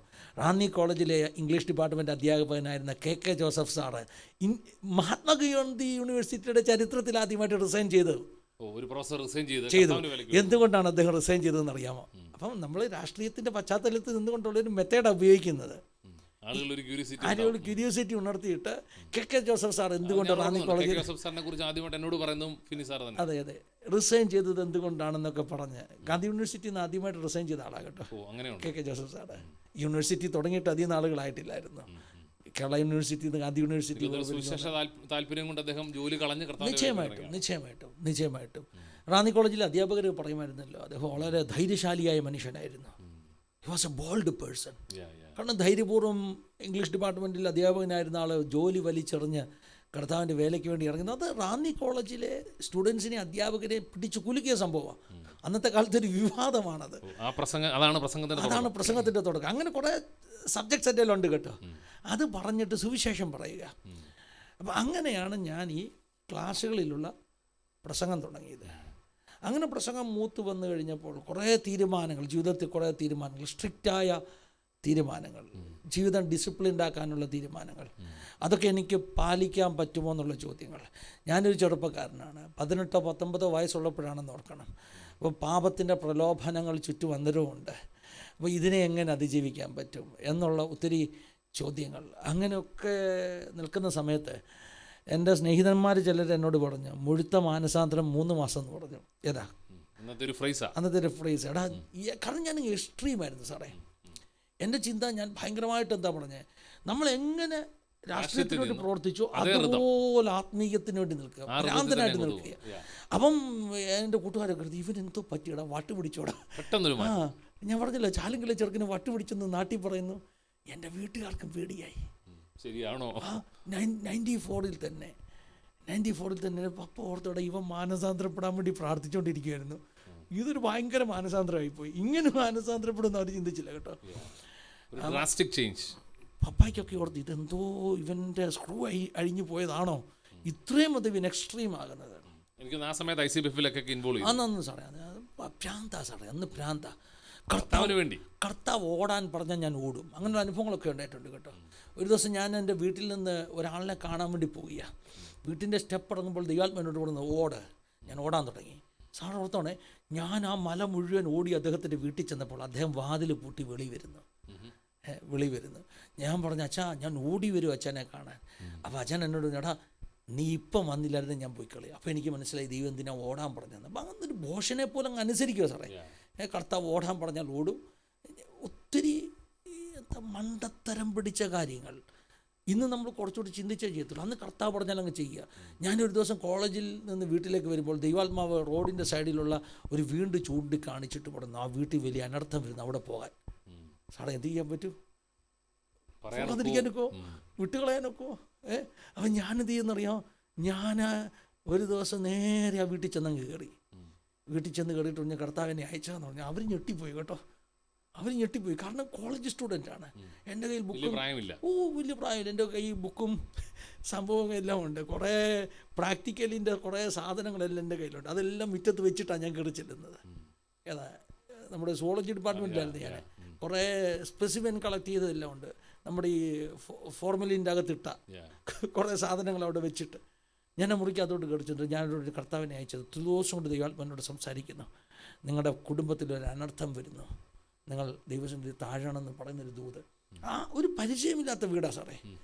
അപ്പം അവർക്ക് ഭയങ്കര ഭയമായി. അവർ വന്ന് മുട്ടുകുത്തി പ്രാർത്ഥിച്ചു അവർക്ക് വേണ്ടി. അപ്പം അങ്ങനെ ആ ഒരു കാലഘട്ടം എന്ന് പറഞ്ഞാൽ ഈ പറഞ്ഞ പോലെ ദൈവം എന്ത് പറഞ്ഞാലും അങ്ങ് ചെയ്യും. ഓരോ ഞാൻ ആ കാലഘട്ടത്തിലെ മാതൃകയാക്കാൻ ശ്രമിക്കുന്ന ഒരു ദൈവദാസനുണ്ടായിരുന്നു. അത് ഈ സ്റ്റോറിയുടെ ഒരു ഉപകഥയാണ്. പോൾ സെൽവകുമാർ എന്ന് പറഞ്ഞൊരു തമിഴ്നാട്ടുകാരനായ പാസ്റ്റർ. 94 ജനുവരി 6 ഞാൻ അഭിഷേകം പ്രാപിച്ചെങ്കിൽ 94 ജനുവരി ഫെബ്രുവരി 12 ഈ ദൈവദാസൻ ഞങ്ങളുടെ ചർച്ചിൽ വന്നു. തമിഴ്നാട്ടുകാരന്. അദ്ദേഹത്തോട് ദൈവാത്മാവ് ഒരു ദൂത് കൊടുത്ത് വിട്ടിരിക്കുക. അങ്ങനെ ഞങ്ങളുടെ ചർച്ചിൽ വരുന്നത്. ഞങ്ങൾ ഇൻവൈറ്റ് ചെയ്യാതെ അദ്ദേഹം ഇങ്ങ് വന്നതാണ്. തമിഴിൽ കലർന്ന മലയാളത്തിലാണ് സംസാരിക്കുന്നത്. വലിയൊരു സ്റ്റോറിയാണ് പുള്ളിയുടേത്. അദ്ദേഹം ചർച്ചിൽ വന്നു. അപ്പോൾ ഇതിൻ്റെ ഒരു ബാക്ക്ഗ്രൗണ്ട് സ്റ്റോറിയുണ്ട്. ഇതിന് കുറേ മാസങ്ങൾക്ക് മുമ്പ് ഞാൻ മാനസാന്തരപ്പെടാത്തൊരു സമയത്ത് ഇദ്ദേഹം ഞങ്ങളുടെ ചർച്ചിൽ വന്നു. ഇയാളെൻ്റെ തലയെ കൈവച്ചിട്ട് പറഞ്ഞു, നീ പുറമേ വലിയ മാന്യനാണെങ്കിലും നിൻ്റെ വ്യക്തി ജീവിതത്തിൽ മാന്യതയില്ല, 10 കൽപ്പനയിൽ ഇത്രണ്ണം ലംഘിച്ചിട്ടാണ് നീ ഇരിക്കുന്നതെന്നൊക്കെ പറഞ്ഞു. എന്ന് പറഞ്ഞ് എന്നെ വലിച്ചു കീറി. നമ്മുടെ മലയാള ഭാഷയിൽ, നാടൻ ഭാഷയിൽ പറഞ്ഞാൽ പുള്ളി എന്നെ വലിച്ചു കീറി ഒരു പരുവാക്കിയിട്ട് പോയ ആളാണ്. അപ്പോൾ ഇതിൻ്റെ ഇടയ്ക്ക് എൻ്റെ മാനസാന്തരമുണ്ടായി. കർത്താവിനെ ഞാൻ അറിഞ്ഞു, അഭിഷേകം പ്രാപിച്ചു. സ്പോണ്ടേനിയസ് ഒരു മീറ്റിങ്ങിൻ്റെ നടുവിലേക്ക് ഈ ദേവദാസൻ കയറി വരുന്നു. അപ്പോൾ എനിക്കൊരു ഭയങ്കര നെഞ്ചെടുപ്പ്. കാരണം കഴിഞ്ഞ പ്രാവശ്യം വന്നപ്പോൾ എന്നെ ആകെ പാടെ പബ്ലിക്കലി പുള്ളി എന്നെ നാണം കെടുത്തിട്ട് പോയൊരു ദൈവദാസനാണ്. ഞാൻ മാനസാന്തരപ്പെട്ടത് ഇയാൾക്ക് അറിയാമോ? അറിയത്തില്ലല്ലോ, ഇല്ലല്ലോ. എൻ്റെ ജീവിതം മാറി കർത്താവിനെ തൊട്ട് എന്തായിരിക്കും ഇന്നത്തെ ദൂത് എന്ന് ഞാൻ ചിന്തിച്ചുകൊണ്ടിരിക്കുമ്പോൾ അദ്ദേഹം മെസ്സേജ് പറയാൻ പെട്ടെന്ന് പാസ്റ്റർ സമയം കൊടുത്തു. അദ്ദേഹം മെസ്സേജ് പറയാൻ എഴുന്നേറ്റിട്ട് നേരെ എൻ്റെ തലയിൽ കൈവച്ചു. തലയിൽ കൈവച്ചിട്ട് പറഞ്ഞു, മോനെ 21 ദിവസത്തിനകം നിനക്കൊരു വാഹന അപകടം ഉണ്ടാകുന്നു. ആ അപകടത്തിൽ നിന്ന് ദൈവം നിന്നെ രക്ഷിച്ചാലും ഇല്ലെങ്കിലും അത് ദൈവനാമ മഹത്വത്തിന് കാരണമായി തീരും. ഓക്കെ, ദൂത് 21 ദിവസത്തിനകം നിനക്കൊരു വാഹന അപകടം രക്ഷിച്ചാലും ഇല്ലെങ്കിലും ദൈവം നാമ മഹത്വത്തിന് കാരണമായി ഇടയായിത്തീരും. 94 ഫെബ്രുവരി മാസം 12 പറയുന്ന ദൂത്. അപ്പോൾ എൻ്റെ മനസ്സ് വേറൊരു ടൈപ്പായിരുന്നു അന്ന്, റിബലായി. ഞാൻ പറഞ്ഞു, കർത്താവേ ഇത് സംഭവിക്കണം, എനിക്ക് ഉറപ്പ് വേണം. അതെ, അല്ലല്ല, പുള്ളിയോടല്ല, ദൈവമായിട്ട് ഇടപാടിൽ കർത്താവ് ഇത് ഉറപ്പിച്ചാൽ എനിക്ക് ഉറപ്പാകും പ്രവചനം ശരിയാണെന്ന്. പിന്നെ ദൈവനാമ മഹത്വത്തിൻ്റെ കാരണമായി തീരുന്നില്ലേ? അങ്ങനെയാണ് ഞാനതിന് മരിക്കാനും തയ്യാറാ. അപ്പോൾ ഈ ദൈവദാസൻ വളരെ ആക്രോശിയുള്ള ദൈവദാസനാണ്. ഇന്നത്തെ നമ്മൾ കാണുന്ന പ്രോഫറ്റ് സെറ്റ് കൂട്ടി ഒരു ക്യാരക്ടറെ അല്ലായിരുന്നു അദ്ദേഹം. അപ്പം അതുകൊണ്ട് ഞങ്ങളുടെ ചർച്ചിലുള്ള ആൻറ്റിമാരെല്ലാം കരയാൻ തുടങ്ങി, കർത്താവ് ഇനി മോനെ രക്ഷിക്കണേ എന്ന് പറഞ്ഞ് കരയാൻ തുടങ്ങി. പക്ഷെ ഞാൻ മാത്രം ഇങ്ങനെ കല്ല് പോലിരിക്കുക. എൻ്റെ മനസ്സിൽ കൂടെ വേറൊരു തോട്ട് പ്രോസസ്സാണ് നടക്കുന്നത്. സംഭവിക്കണം, ദൈവം എന്നെ ഈ അനുഭവത്തിൽ കൂടെ കടത്തി വിടണം. അപ്പോൾ അദ്ദേഹം പ്രസംഗിച്ചുകൊണ്ടിരിക്കുന്ന ഇടയിൽ അദ്ദേഹം എടുത്താൽ ഇവനൊരു കുലുക്കമില്ലല്ലോ, ഇത്രയും വലിയ ദൂത് പറഞ്ഞിട്ട് ഇവൻ ചലിച്ചിട്ടില്ലല്ലോ. പുള്ളി പിന്നെ കുറച്ചുകൂടെ റഡാറി പിടിച്ചു, ഇനി എന്താ സംഭവിക്കാൻ പോകുന്നത്. പുള്ളി തിരിച്ചു വന്ന് എൻ്റെ തലയിൽ കൈ വെച്ചിട്ട് പറഞ്ഞു, നിൻ്റെ ഇടത്ത് കൈ ഒടിഞ്ഞ് ഇടത്ത് കാല് ഒടിഞ്ഞ് നിന്നെ ഒരു സ്ട്രെച്ചറിൽ എടുത്തുകൊണ്ട് പോകുന്ന അനുഭവം ഞാൻ കാണുന്നു, നിൻ്റെ മുഖത്ത് വെള്ളം തെളിച്ചുണർത്തുന്ന അനുഭവം ഞാൻ കാണുന്നു എന്ന് അദ്ദേഹം പറഞ്ഞു. അങ്ങനെ ദൂത് പറഞ്ഞു. അപ്പോഴും എനിക്ക് കുലുക്കമില്ല. അപ്പം ഞാൻ എൻ്റെ മനസ്സിൽ പറഞ്ഞു, എൻ്റെ ഇടത് കൈ ഒന്നാമത് ഒടിഞ്ഞതാ. ഏതാ പണ്ട് ക്രിക്കറ്റ് കളിച്ച കഥ പറഞ്ഞില്ലേ? അപ്പോൾ ഒന്നുകൂടെ ഒടിയാനുള്ള സാധ്യതയുണ്ട്, നടക്കട്ടെ. എന്തായാലും സാറേ, ഇദ്ദേഹം ദൂത് പറഞ്ഞു പോയി. ഞങ്ങളുടെ ചർച്ച് ശക്തമായി പ്രാർത്ഥിച്ചു, ഇത് സംഭവിക്കരുത്. ഞാൻ മാത്രം പ്രാർത്ഥിച്ചു, കർത്താവേ ഇത് സംഭവിക്കണം. കണ്ണൻ്റെ ജീവിതത്തിൽ വ്യക്തമായ അനുഭവങ്ങൾ വേണം. എൻ്റെ ക്രിസ്തീയ ജീവിതം ഒരു ഊഹാപോഹത്തിലും തോന്നലിൽ എനിക്ക് പണിയണ്ട, ഈ പ്രവചനം നടക്കട്ടെ എന്ന് പറഞ്ഞ് പ്രാർത്ഥിച്ചു. 94 മാർച്ച് മാസത്തിൻ്റെ ഫസ്റ്റ് ബുധനാഴ്ച, 3-ാം തീയതിയാണോ 4-ാം തീയതിയാണോ ഈ സംഭവം നടന്നു. 94 മാർച്ച് ആദ്യത്തെ ബുധനാഴ്ച, അതായത് 21 ദിവസം തികയുന്ന ദിവസം ഈ സംഭവം ഉണ്ടായി. സ്റ്റോറി ഇൻ ഷോർട്ട്, ഞാനൊരു ബസ്സിൽ കയറി സാറേ. ഞാനൊരു ബസ്സിൽ കയറുമ്പോൾ ഒരാൾ വന്നിട്ട് എൻ്റെ ഷോൾഡറിൽ പിടിച്ചിട്ട് എൻ്റെ പുറകിലേക്ക് വലിച്ചു. ബസ്സെ തെള്ളി ഇടിച്ച് കയറാൻ നമ്മൾ തിരക്കുണ്ടാവുമല്ലോ. അപ്പോൾ സ്വാഭാവികമായിട്ട് അങ്ങനെ സംഭവിച്ചാൽ നമ്മളെന്ത് ചെയ്യും? നമ്മൾ ഇടിച്ച് കയറും. പക്ഷേ എൻ്റെ മനസ്സിൽ ഒരു ചിന്ത വന്നു, ഞാൻ പഴയ ഫിന്നിയല്ല, ഞാൻ ഇനി കായികമായിട്ട് ആരെയും നേരിടത്തില്ല, വലിച്ചാൽ പുറമോട്ട് മാറണം. അപ്പം ഞാൻ പതിയെ പുറമോട്ടേക്ക് മാറി, സ്വഭാവം മാറിയില്ലേ. അപ്പോൾ എന്നെ ഈ വലിച്ചു മാറ്റുന്നത് രംഗം കണ്ടുകൊണ്ട് ഞങ്ങളുടെ നാട്ടുകാരനായ ഒരു 3-മനായ ഒരുത്തൻ നിന്നിട്ട് എന്നോട് ഒരു സഹതാപം കൊണ്ട് ചോദിച്ചു, നിനക്ക് എവിടാ മോനെ പോകേണ്ടത്? അപ്പം ഞാൻ എനിക്ക് പോകേണ്ട സ്ഥലം പറഞ്ഞു. അപ്പോൾ പുള്ളി പറഞ്ഞു, നീ ഇന്ന് ഈ ബസ്സിന് പോകണ്ട. ഞാൻ ചോദിച്ചു, അതെന്താ കാര്യം? എടാ ഇത്രയും തിരക്കല്ലേ, അടുത്ത ബസ്സിന് പോയാൽ മതി, അരമണിക്കൂർ കഴിഞ്ഞാൽ അടുത്ത ബസ്. പക്ഷേ ഒരു പ്രശ്നമുണ്ട്, ആ കാലത്ത് ഞാനാ എൻ്റെ പപ്പയ്ക്ക് ഇൻസുലിൻ എടുക്കുന്നത്. അപ്പോൾ ഈ ബസ് തന്നെ പിടിച്ച് ഞാൻ കറക്റ്റ് വീട്ടിൽ ചെന്ന് ഇൻസുലിൻ എടുത്തെങ്കിലേ പപ്പ ഫുഡ് കഴിക്കത്തുള്ളൂ. ഉച്ചയ്ക്ക് പോലും കഴിക്കാതെ പപ്പ ഇൻസുലിൻ എടുക്കാൻ നോക്കിയിരിക്കുക കേട്ടോ. അപ്പോൾ എനിക്ക് കറക്റ്റ് ഈ ബസ് തന്നെ പിടിച്ചു പോകണം, അല്ലെങ്കിൽ പിന്നെ അരമണിക്കൂർ പപ്പ ഫുഡ് കഴിക്കുന്നത് ലേറ്റ് ആകും. പക്ഷേ എൻ്റെ സാറേ എന്തായാലും ഈ ബസ് നിറച്ച് ആൾ കയറി, ഞാനിങ്ങനെ എന്നെ പിടിച്ചു മാറ്റിയ നാണം കേടും എല്ലാമായിട്ട് ഞാനിങ്ങനെ നിൽക്കുക. ഈ ബസ് വിട്ടുപോയി, അടുത്ത ബസ് വന്നു, അടുത്ത ബസ് പിടിച്ച് റാന്നിയിൽ ചെട്ടിമുക്ക് എന്ന് പറയുന്ന സ്ഥലത്തെത്തിയപ്പോൾ ഒരു സ്ത്രീ ഓടി വരുന്നു. അവർ പറഞ്ഞു, മുന്നിൽ പോയ ബസ് മറിഞ്ഞു, മുന്നിൽ പോയ ബസ് മറിഞ്ഞു, നിങ്ങൾ പോയി ആളുകളെ രക്ഷിച്ചു. അപ്പം സാറേ ഒരു കല്ലും ഇടിച്ച് തെറിപ്പിച്ച് ഒരു തോട്ടിലോട്ട് ഈ ബസ് മൂക്ക് കുത്തി കിടപ്പുണ്ട് കേട്ടോ.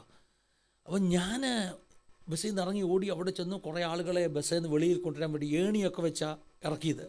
അടുത്തെങ്ങാണ്ട് വീട്ടിൽ നിന്ന് ഏണിയൊക്കെ കൊണ്ടുവന്ന്, കാരണം ഈ ബസ് അങ്ങ് കുഴിയിലോട്ട് മൂക്ക് കൂട്ടി പോയി, ബാക്കിലെ ഡോർ അങ്ങ് ഹൈറ്റിലായിപ്പോയി, പിന്നെ ഇറങ്ങാനൊക്കത്തില്ല. അവിടുന്ന് പിന്നെ ഏണിയൊക്കെ വെച്ചൊക്കെ ആളുകൾ ഇറക്കിയത്. പലർക്കും പരിക്കേറ്റു, കൈയും കാലും ഒടിയുകയും ഒക്കെ ചെയ്തു. ഞങ്ങളുടെ കുടുംബത്തിൽ തന്നെ പെട്ട ഒരു ആൻറ്റിക്കാണ് ഏറ്റവും കൂടുതൽ പരിക്കേറ്റത്. വർഷങ്ങൾ അദ്ദേഹം കിടപ്പിലായിപ്പോയി. ആരും മരിച്ചില്ലെങ്കിൽ പോലും 2 പേര് വളരെ മാരകമായി പരിക്കേറ്റ 2 പേര് എനിക്ക് പേഴ്സണലി അറിയാം, പൂർണ്ണമായിട്ട് കിടപ്പായിപ്പോയ. സ്വാഭാവികമായിട്ടും കയ്യോ കാലോ ഒക്കെ ഒടിയാനുള്ള സാധ്യതയുണ്ടായിരുന്നു. ഈ രക്ഷാപ്രവർത്തനം എല്ലാം കഴിഞ്ഞിട്ട് നമ്മുടെ ബസ് അവിടെ കിടപ്പുണ്ട്, അത് ഞാൻ തിരിച്ച് കയറി കഴിഞ്ഞ ഉടനെ ഞങ്ങളുടെ നാട്ടുകാരനായ ഒരാൾ എന്നെ കണ്ടിട്ട്, ചേട്ടാ നീ ആ ബസ്സിൽ കയറിയായിരുന്നല്ലോ. അപ്പോൾ എനിക്കൊരു രോമാഞ്ചം, ശരിയാണല്ലോ. അപ്പം ദൈവം ഈ പറയത്തില്ല, ദൈവം ആരെങ്കിലുമൊക്കെ ഓരോ പോയിന്റിൽ നിർത്തിയൊക്കെ നമ്മളെ ഓർപ്പിക്കാൻ വേണ്ടി. നീ ആ ബസ്സിൽ കയറിയായിരുന്നല്ലോ. ഞാൻ പറഞ്ഞു, അച്ഛാ ഞാൻ കയറിയിട്ട് ഇങ്ങനെ ഇറങ്ങിയെന്ന് പറഞ്ഞു കേട്ടോ. അത് കഴിഞ്ഞ് വീട്ടിലെത്തി, ലേറ്റായിട്ടാണ് വീട്ടിലെത്തിയത്. അന്ന് ബുധനാഴ്ചയാണെന്ന് പറഞ്ഞു. അന്ന് ഞങ്ങളുടെ ലേഡീസ് മീറ്റിംഗാണ് ചർച്ചിൻ്റെ. മമ്മി മീറ്റിങ്ങിന് പോയേക്കാം. മമ്മി മീറ്റിംഗ് കഴിഞ്ഞ് ഓടി വന്നിട്ട് എന്നോട് ചോദിച്ചു, എടാ ഇന്ന് നിനക്ക് എന്ത് സംഭവിച്ചു? ഞാൻ ചോദിച്ചു, അതെന്താ മമ്മി, കാര്യം എന്താ അങ്ങനെ ചോദിച്ചത്? അപ്പം മമ്മി പറഞ്ഞു, ഇന്ന് രാവിലെ മുതൽ നിനക്കെന്തോ സംഭവിക്കാൻ പോകുന്ന ഒരു ചിന്ത, അതുകൊണ്ട് ഇന്ന് രാവിലെ മുതൽ ഞാൻ നിനക്ക് വേണ്ടി പ്രാർത്ഥിക്കുക. അത് മാത്രമല്ല, ഇന്ന് ലേഡീസ് മീറ്റിങ്ങിന് വന്നവർ വേറെ ഒരു സബ്ജക്റ്റും പ്രാർത്ഥിച്ചില്ല, അവരെല്ലാവരും നിനക്ക് വേണ്ടി പ്രാർത്ഥിക്കുകയായിരുന്നു. എൻ്റെ സാറേ, അപകടത്തിൽ ദൈവം നമ്മളെ പിടിവിച്ചു. ഇതാണ് പവർ, പ്രാർത്ഥനയുടെ ശക്തി. അന്ന് രാത്രി 1994 മാർച്ച് മാസം ആദ്യത്തെ ബുധനാഴ്ച രാത്രി എൻ്റെ ബെഡ്റൂമിൽ ഞാൻ മുട്ടുമുടുക്കിയിട്ട് പറഞ്ഞു, കർത്താവേ, നിൻ്റെ വചനം എടുക്കാൻ എനിക്ക് യോഗ്യതയില്ല, പക്ഷേ ഞാൻ നിൻ്റെ വേലയ്ക്ക് എന്നെ സമർപ്പിക്കുന്നു. അന്ന് രാത്രിയാണ് സാറേ ഞാൻ കർത്താവിൻ്റെ വേലയ്ക്ക് സമർപ്പിച്ചത്. 94 മാർച്ച് മാസത്തിൻ്റെ ആദ്യത്തെ ബുധനാഴ്ച രാത്രി. പിന്നെ തീരുമാനങ്ങളായി. കഥ ഒത്തിരി ഉണ്ട് കേട്ടോ. നെക്സ്റ്റ് ദിവസം രാവിലെ ഞാൻ കോളേജിൽ ചെന്നു. ആ ബസ്സിൽ, അപകടം നടന്ന ബസ്സിൽ ഒരു പെൺകുട്ടി ഉണ്ടായിരുന്നു. അവൾ രാവിലെ കോളേജിൽ ചെന്നിട്ട് ഞങ്ങളുടെ ക്ലാസ്സിലെല്ലാം പറഞ്ഞു. എന്ത് പറഞ്ഞെന്നറിയാം? ഫിന്നിക്ക് ഭയങ്കര ഭാഗ്യമാണ്, ഫിന്നി ആ ബസ്സിൽ കയറിയിട്ട് ഇറങ്ങിപ്പോയി. അപ്പം രാവിലെ ചെന്നപ്പോഴത്തേക്ക് എല്ലാവരും എന്നെ കൗതുകത്തോട് നോക്കുക. അപ്പം ഞാൻ അവരോടെല്ലാം പറഞ്ഞു, ഇത് ഭാഗ്യമല്ല, ഇത് പ്രാർത്ഥനയുടെ ശക്തിയാണ്. ഫെബ്രുവരി മാസം 12-ാം തീയതി ദൂത് പറഞ്ഞതാണ്, അതിൻ്റെ മറുപടിയാണ് ഇത്. കേൾക്കണോ സാറേ? ഫസ്റ്റ് അവർ ലെക്ചർ നടക്കുമ്പോൾ അരമണിക്കൂർ കഴിഞ്ഞപ്പോൾ അവൾ ബോധം കെട്ട് വീണു. കാരണം അവൾക്ക് ഇൻറ്റേർണൽ ഇഞ്ചുറി ഉണ്ടായിരുന്നു. ആ വണ്ടി യാത്ര ചെയ്ത ആ വണ്ടി യാത്ര ചെയ്തോളാം. ഞാൻ ഇന്നും വിശ്വസിക്കുന്നു ഈ വാർത്ത കോളേജിൽ വന്ന് പറയാൻ ദൈവം അവളെ കൊണ്ടുവന്നതാന്ന്. അവിടെ നിന്ന് തന്നെ അവളെ ഹോസ്പിറ്റലിൽ കൊണ്ടുപോയി. അപ്പോൾ പിള്ളേരെല്ലാം എന്നോട് ചോദിക്കാൻ തുടങ്ങി, എന്താ സംഭവം? അപ്പം ഞാൻ പറഞ്ഞു, കർത്താവ് എന്നെ വിടുവിച്ചതാ. നമ്മുടെ അനുഭവം പറയാനൊരു അവസരം. അപ്പം അന്നാണ് ഇവരറിയുന്നത് ഫിന്നി മാറി എന്നുള്ളത്. ഫിന്നി രാഷ്ട്രീയമൊക്കെ വിട്ടു, ഫിന്നി ഒരു പുതിയ ഫിന്നിയാണെന്ന് ഇവർക്ക് അറിയത്തില്ലല്ലോ. അപ്പോൾ ദൈവത്തിന് അറിയിക്കണം ഇവരെ, ഈ പഴയ ഫിന്നിയല്ല ഇത് അന്യഭാഷ പറയുന്ന ക്ലാസ്സിൽ പ്രസംഗിക്കുന്ന വേറൊരു ഫിന്നിയാണെന്ന് തെളിയിക്കാൻ ദൈവം ചെയ്യുന്ന കാര്യം മുഖാന്തരമായി. സാറേ, ഒരാഴ്ചക്കകം ഞങ്ങളുടെ ചർച്ചിൽ നിന്ന് ഒരു പ്രവചന ശുശ്രൂഷയൊക്കെ ചെയ്യുന്ന ഒരു ആൻറ്റി, 2 കണ്ണും കാണാൻ വയ്യാത്തൊരു ആൻറ്റിയാണ്. ഈ ആൻറ്റി മലപ്പുറം സൈഡിൽ ഒരു പ്രാർത്ഥനയ്ക്ക് പോയേക്കുക. ഒരാഴ്ചയായിട്ട് ആൻറ്റി അവിടെ. ഒരാഴ്ച കഴിഞ്ഞപ്പോൾ ഈ ആൻറ്റി തിരിച്ച് മലപ്പുറത്തുനിന്ന് വന്നിട്ട് ഞങ്ങളുടെ വീട്ടിൽ വന്നിട്ട് ചോദിച്ചു, കഴിഞ്ഞ ബുധനാഴ്ച എന്ത് സംഭവിച്ചു? കഴിഞ്ഞ ബുധനാഴ്ച എന്ത് സംഭവിച്ചു? അപ്പം ഞാൻ ഇങ്ങനെ പറഞ്ഞു, ഇങ്ങനെയൊക്കെ സംഭവിച്ചെന്ന് പറഞ്ഞു. അപ്പം ഈ ആൻറ്റി പറയുക, അതിൻ്റെ ലാസ്റ്റ് ബുധനാഴ്ച മലപ്പുറത്ത് അവരൊന്നിച്ച് പ്രാർത്ഥിച്ചുകൊണ്ടിരുന്നപ്പോൾ ദൈവാത്മാവ് ഈ ആൻറ്റിയോട് പറഞ്ഞു, ചാലങ്കലെ ഫിന്നിക്ക് വേണ്ടി പ്രാർത്ഥിക്കാൻ. സാറേ, പ്രാർത്ഥനയുടെ പവർ എന്തോ സാറേ. ഒരേ നിമിഷം ഞാൻ ഓപ്പോസിറ്റാണ് പ്രാർത്ഥിക്കുന്നത്, നടക്കട്ടെ എന്ന് പറഞ്ഞാൽ. പക്ഷെ മറുഭാഗത്ത് നടക്കരുതെന്ന് പറഞ്ഞ് ഇടിവിൽ നിൽക്കുന്ന സഭയും എൻ്റെ മാതാവും ആ പറഞ്ഞ ആലക്കരെ അന്നമാമ എന്ന് പറയും, അവരെ പോലുള്ള ആളുകൾ ദൈവത്തിന് സ്തോത്രം ചെയ്യുന്നു. അങ്ങനെ അന്ന് രാത്രി കർത്താവിന് വേണ്ടി ഞാൻ സമർപ്പിച്ചു. അതിനുശേഷം ഒരു ദിവസം കോളേജിൽ ഭയങ്കര അടി നടക്കുമ്പോൾ SFI KC ഭയങ്കര അടി നടക്കുമ്പോൾ നമ്മുടെ ഈ പഴയ സ്വഭാവത്തിനെ കാണാൻ പോകും, അടിക്കാനല്ല, ഇതെന്താ സംഭവം എന്നറിയാൻ വേണ്ടി കാണാൻ വേണ്ടി ഞാൻ അങ്ങോട്ട് ഇറങ്ങി ചെന്നു. ഞാൻ നോക്കിയപ്പോൾ രാജകുരുള്ള സാർ ഓടി വന്നിട്ട് എൻ്റെ ഷർട്ടിനിങ്ങനെ കുത്തി പിടിച്ചിട്ട് ചോദിച്ചു, എവിടെ പോവാടാന്ന് ചോദിച്ചു. ഞാൻ പറഞ്ഞു, അല്ല സാറേ, ഞാൻ കാണാൻ പോവാന്ന് പറഞ്ഞു. അപ്പോൾ പുള്ളി പറഞ്ഞു, കയറിപ്പോടാ, നീ കാണാൻ പോലും പോകണ്ടെന്ന് പറഞ്ഞു. സ്നേഹമേ, ഞാൻ വഴി തെറ്റി പോകലെന്നുള്ള ചിന്ത പുള്ളി ഉള്ളതുകൊണ്ട് അല്ലേ പുള്ളി ആടി നടക്കുമ്പോൾ ഇടയ്ക്ക് ഇറങ്ങി വരേണ്ട യാതൊരു ആവശ്യമില്ല. പുള്ളി ഓഫീസിൽ നിന്ന് ഓടി ഇറങ്ങി വന്നിട്ട് എൻ്റെ ഷർട്ടിനിങ്ങനെ വയറിൻ്റെ ഇവിടെ കുത്തി പിടിച്ചിട്ട് എന്നെ വലിച്ചു മാറ്റിയിട്ട് പറഞ്ഞു, എവിടെ പോവാടാന്ന് ചോദിച്ചു. ഞാൻ പറഞ്ഞു, എല്ലാ സാറേ, ഞാൻ ഇങ്ങോട്ട് അല്ല, ഞാൻ കാണാൻ പോകും. നീ കാണാൻ പോലും പോട്ടെ, കയറിപ്പോയിക്കോളാൻ പറഞ്ഞു. എൻ്റെ ദൈവത്തിൻ്റെ സ്തോത്രം. ഈ സ്പിരിച്വൽ ജേർണി അവിടുന്ന് സ്റ്റാർട്ട് ചെയ്യുവാണല്ലോ സാറേ. അവിടെ നിന്ന് ഞാൻ മെയ് മാസമൊക്കെ ആയപ്പോൾ എനിക്ക് കൃപാവരങ്ങൾ തന്നു. എൻ്റെ ആദ്യത്തെ ദർശനാനുഭവം എന്ന് പറഞ്ഞാൽ, ഞാൻ പ്രാർത്ഥിച്ചുകൊണ്ടിരിക്കുമ്പോൾ ഞാൻ ഒരു ആത്മവിവേശതയിലാകുകയാണ്. ഇന്ന് എനിക്ക് ആ ടെർമിനോളജി അറിയാം, ആത്മവിശ്വാസം. അതെനിക്ക് മനസ്സിലായില്ല എന്താ സംഭവിക്കുന്നതെന്ന്. ഞാൻ മുട്ടുകുത്തി പായലിരിപ്പുണ്ട്, പക്ഷേ ഞാൻ മറ്റൊരാളുടെ വീട്ടിൽ നിൽക്കുകയാണ്. ആ വീട്ടിൽ അവർ പറയുന്നത് ഞാൻ കേൾക്കുകയാണ്, അവരുടെ സാമ്പത്തിക ഞെരുക്കത്തെക്കുറിച്ച്, അവരുടെ ഭാരങ്ങളെക്കുറിച്ച് ഞാൻ കേൾക്കുകയാണ്. അപ്പോൾ ഇത്രയും ഇങ്ങനെ ഞാൻ കേട്ട് ലിറ്ററലി ഞാൻ അവരുടെ മുറി നിൽക്കുന്നൊരു അനുഭവം എനിക്കുണ്ടാകുന്നത്. കുറച്ച് കഴിഞ്ഞപ്പോൾ ഞാൻ കണ്ണ് തുറക്കുമ്പോൾ, അല്ലെങ്കിൽ ഞാൻ സെൻസിലേക്ക് തിരിച്ചു വരുമ്പോൾ, ഞാൻ ആ പായിൽ അതുപോലെ മുട്ടുകുത്തിയിരിപ്പുണ്ട്. ഇതെൻ്റെ ഫസ്റ്റ് ദർശനാനുഭവം, എൻ്റെ ഫസ്റ്റ് അനുഭവം. അപ്പം അന്ന് മുതൽ ദൈവം എന്നെ ദർശനങ്ങൾ കാണിക്കാൻ തുടങ്ങി. അങ്ങനെ 94 മെയ് മാസമൊക്കെ ആയപ്പോൾ പിന്നെയും ഈ സലോകുമാർ പാസ്റ്റർ വന്നു. അദ്ദേഹം എൻ്റെ തലയിൽ കൈവച്ചിട്ട് പറഞ്ഞു, നിനക്ക് ഞാൻ ചില ദർശനത്തിൻ്റെ അനുഭവങ്ങൾ നൽകി, അത് ഞാൻ അനേകർക്ക് അനുഗ്രഹമാക്കി വയ്ക്കുമ്പോൾ. അപ്പോൾ എനിക്ക് മനസ്സിലായി എനിക്ക് ദൈവം കൃപാവരം തന്നെന്ന്. അദ്ദേഹം അന്ന് എന്നോട് ദൂത് പറഞ്ഞു, നീ അന്യഭാഷക്കാരുടെ നടുവിൽ ശുശ്രൂഷിക്കും. അത് ഇന്ന് എൻ്റെ ജീവിതത്തിൽ നടക്കുന്നു, ഹിന്ദിക്കാരുടെ ഇടയിൽ. അദ്ദേഹം എന്നെ സ്വാധീനിച്ചെന്ന് ഞാനൊരു സെൻറ്റൻസ് പറഞ്ഞു. അത് പറഞ്ഞു തീർത്തില്ലേ, കഥ പൂർണ്ണമാകത്തില്ല. അദ്ദേഹത്തിൻ്റെ ഒരു സ്വഭാവം ഉണ്ടായിരുന്നു സാറേ. പിന്നെ ഞാൻ അദ്ദേഹത്തിനോട് പല സ്ഥലങ്ങളിൽ ട്രാവൽ ചെയ്തു. ആ സമയങ്ങളിൽ ഞാൻ ശ്രദ്ധിച്ചൊരു കാര്യം, അദ്ദേഹം ചിരിക്കത്തില്ല. 24 hours അന്യഭാഷ പറഞ്ഞുകൊണ്ടിരിക്കും. ബസ്സൊക്കെ ഇങ്ങനെ ചുണ്ടുകൾ ചലിച്ചുകൊണ്ടിരിക്കും. ഞാൻ അദ്ദേഹത്തെ മാതൃകയാക്കാൻ തുടങ്ങി. എനിക്ക് പിന്നെ എവിടെ പോയാലും ഞാൻ എന്താണെന്നറിയാം, ഇങ്ങനെ എൻ്റെ ചുണ്ടുകൾ ചലിച്ചുകൊണ്ടിരിക്കുക, അന്യഭാഷ പറഞ്ഞ് ഇങ്ങനെ നടക്കുക. അന്ന് സാറിന് അറിയാമായിരിക്കാം, ഷർട്ട് തേക്കത്തില്ല, ഇൻസേർട്ട് ചെയ്യത്തില്ല, റബ്ബർ ചപ്പല ഇടത്തുള്ളൂ. ഭ്രാന്ത് പിടിച്ചെന്ന് പറഞ്ഞാൽ അത് വേറൊരു കാലമാണെങ്കിൽ പോലും സെൽവകുമാർ പാസ്റ്റർ എങ്ങനെയാണോ അങ്ങനെയാ. അദ്ദേഹത്തെ ഒരു റോൾ മോഡലാക്കി ഞാനങ്ങ് ശ്രമിക്കുക. ദർശനത്തെക്കുറിച്ച് പറഞ്ഞപ്പോഴാണ്, അതെ, ഇപ്പം പ്രേക്ഷകർക്ക് പലർക്കും അറിയത്തില്ലെങ്കിലും, ഞാൻ സുവിശേഷ വേലയ്ക്ക് ഇന്ന സെമിനാരിൽ പോയി പഠിക്കും എന്ന് സ്പെസിഫിക് ആയിട്ട് എന്നോട് ആദ്യമായിട്ട് പറയുന്നത് അന്ന് ഫിന്നിയ. നമ്മൾ ഒന്നിച്ച് ഒരു പ്രാർത്ഥനയിൽ ഇരിക്കുമ്പോൾ, അതെനിക്കൊന്ന് 95-ലായിരിക്കാം, 95 സാർ ബോംബെയിലേക്ക് പോകുന്നതിന് മുമ്പ് തൊട്ട് മുമ്പ്. അപ്പോൾ എന്നോട് പറഞ്ഞു ഇന്ന സ്പെസിഫിക്കായിട്ട് ഇന്ന ബൈബിൾ സ്കൂളിൽ പോയി പഠിക്കും എന്ന് പറഞ്ഞൊരു ദൂത് പറഞ്ഞത് ഇന്ന് ഓർക്കുന്നുണ്ട്. അതെൻ്റെ എൻ്റെ മിനിസ്ട്രിയിൽ ആദ്യമായിട്ട് അങ്ങനെ സ്പെസിഫിക്കായിട്ട് ഞാൻ തന്നെ ചോദിച്ചു അതേതാ എന്ന് ചോദിച്ചു, പറഞ്ഞു ഇന്ന ബൈബിൾ കോളേജാണ്, ഇന്ന ബൈബിൾ സ്കൂളാണ് എന്ന് പറഞ്ഞത് ഞാൻ ഇന്നൊന്നുപോലെ ഓർക്കുന്നുണ്ട്. അതെ അതെ, ആ ദർശനമൊന്നും ഞാൻ ഇപ്പോഴും മറക്കത്തില്ല സാറേ. ആ ദർശനത്തിൽ അന്ന് ഞാൻ കാണുന്നത് ആ ബൈബിൾ കോളേജിൻ്റെ കോമ്പൗണ്ടിൽ നിന്ന് 4 സൈഡിലോട്ടും പ്രാക്കൾ ഇങ്ങനെ പറക്കുന്നതാണ്.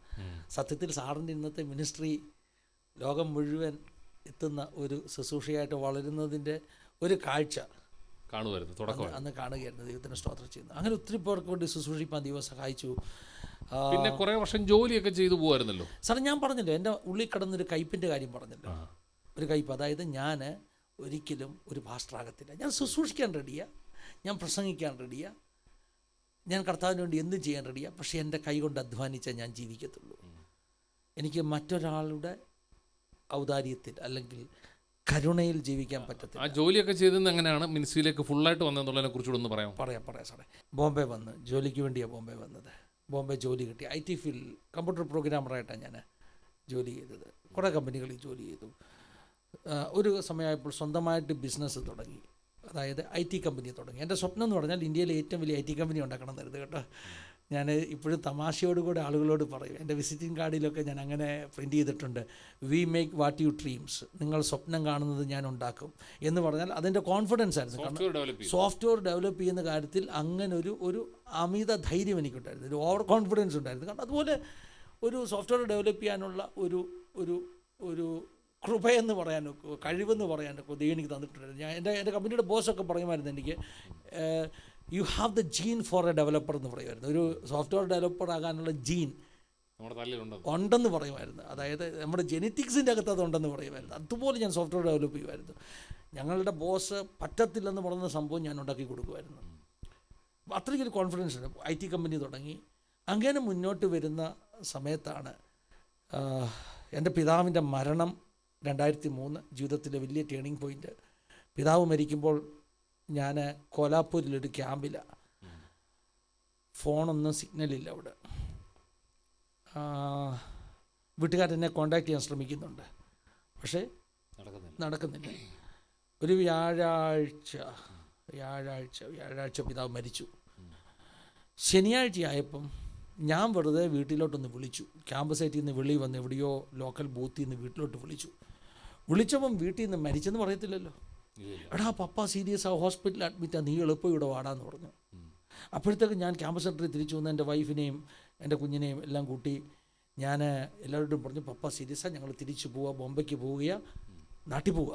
അപ്പോൾ ടിക്കറ്റൊക്കെ ബുക്ക് ചെയ്യാനുള്ള ഏർപ്പാടൊക്കെ ചെയ്തു. അങ്ങനെ തിരിച്ചു വരുന്നതിന് മുമ്പ് അവിടെ നിന്ന് ക്യാമ്പിന് ഗസ്റ്റ് പാസ്റ്ററായിട്ട് വന്നിരിക്കുന്നത് ഷിബു തോമസ് പാസ്റ്ററാണ്. നമ്മുടെ കാൽവറി അസംബ്ലി അറ്റ്ലാന്റയിലിരിക്കുന്ന ഷിബു തോമസ് പാസ്റ്റർ. അന്ന് ഷിബു തോമസ് ഇറ്റാർസി എന്നറിയപ്പെടുന്നത്.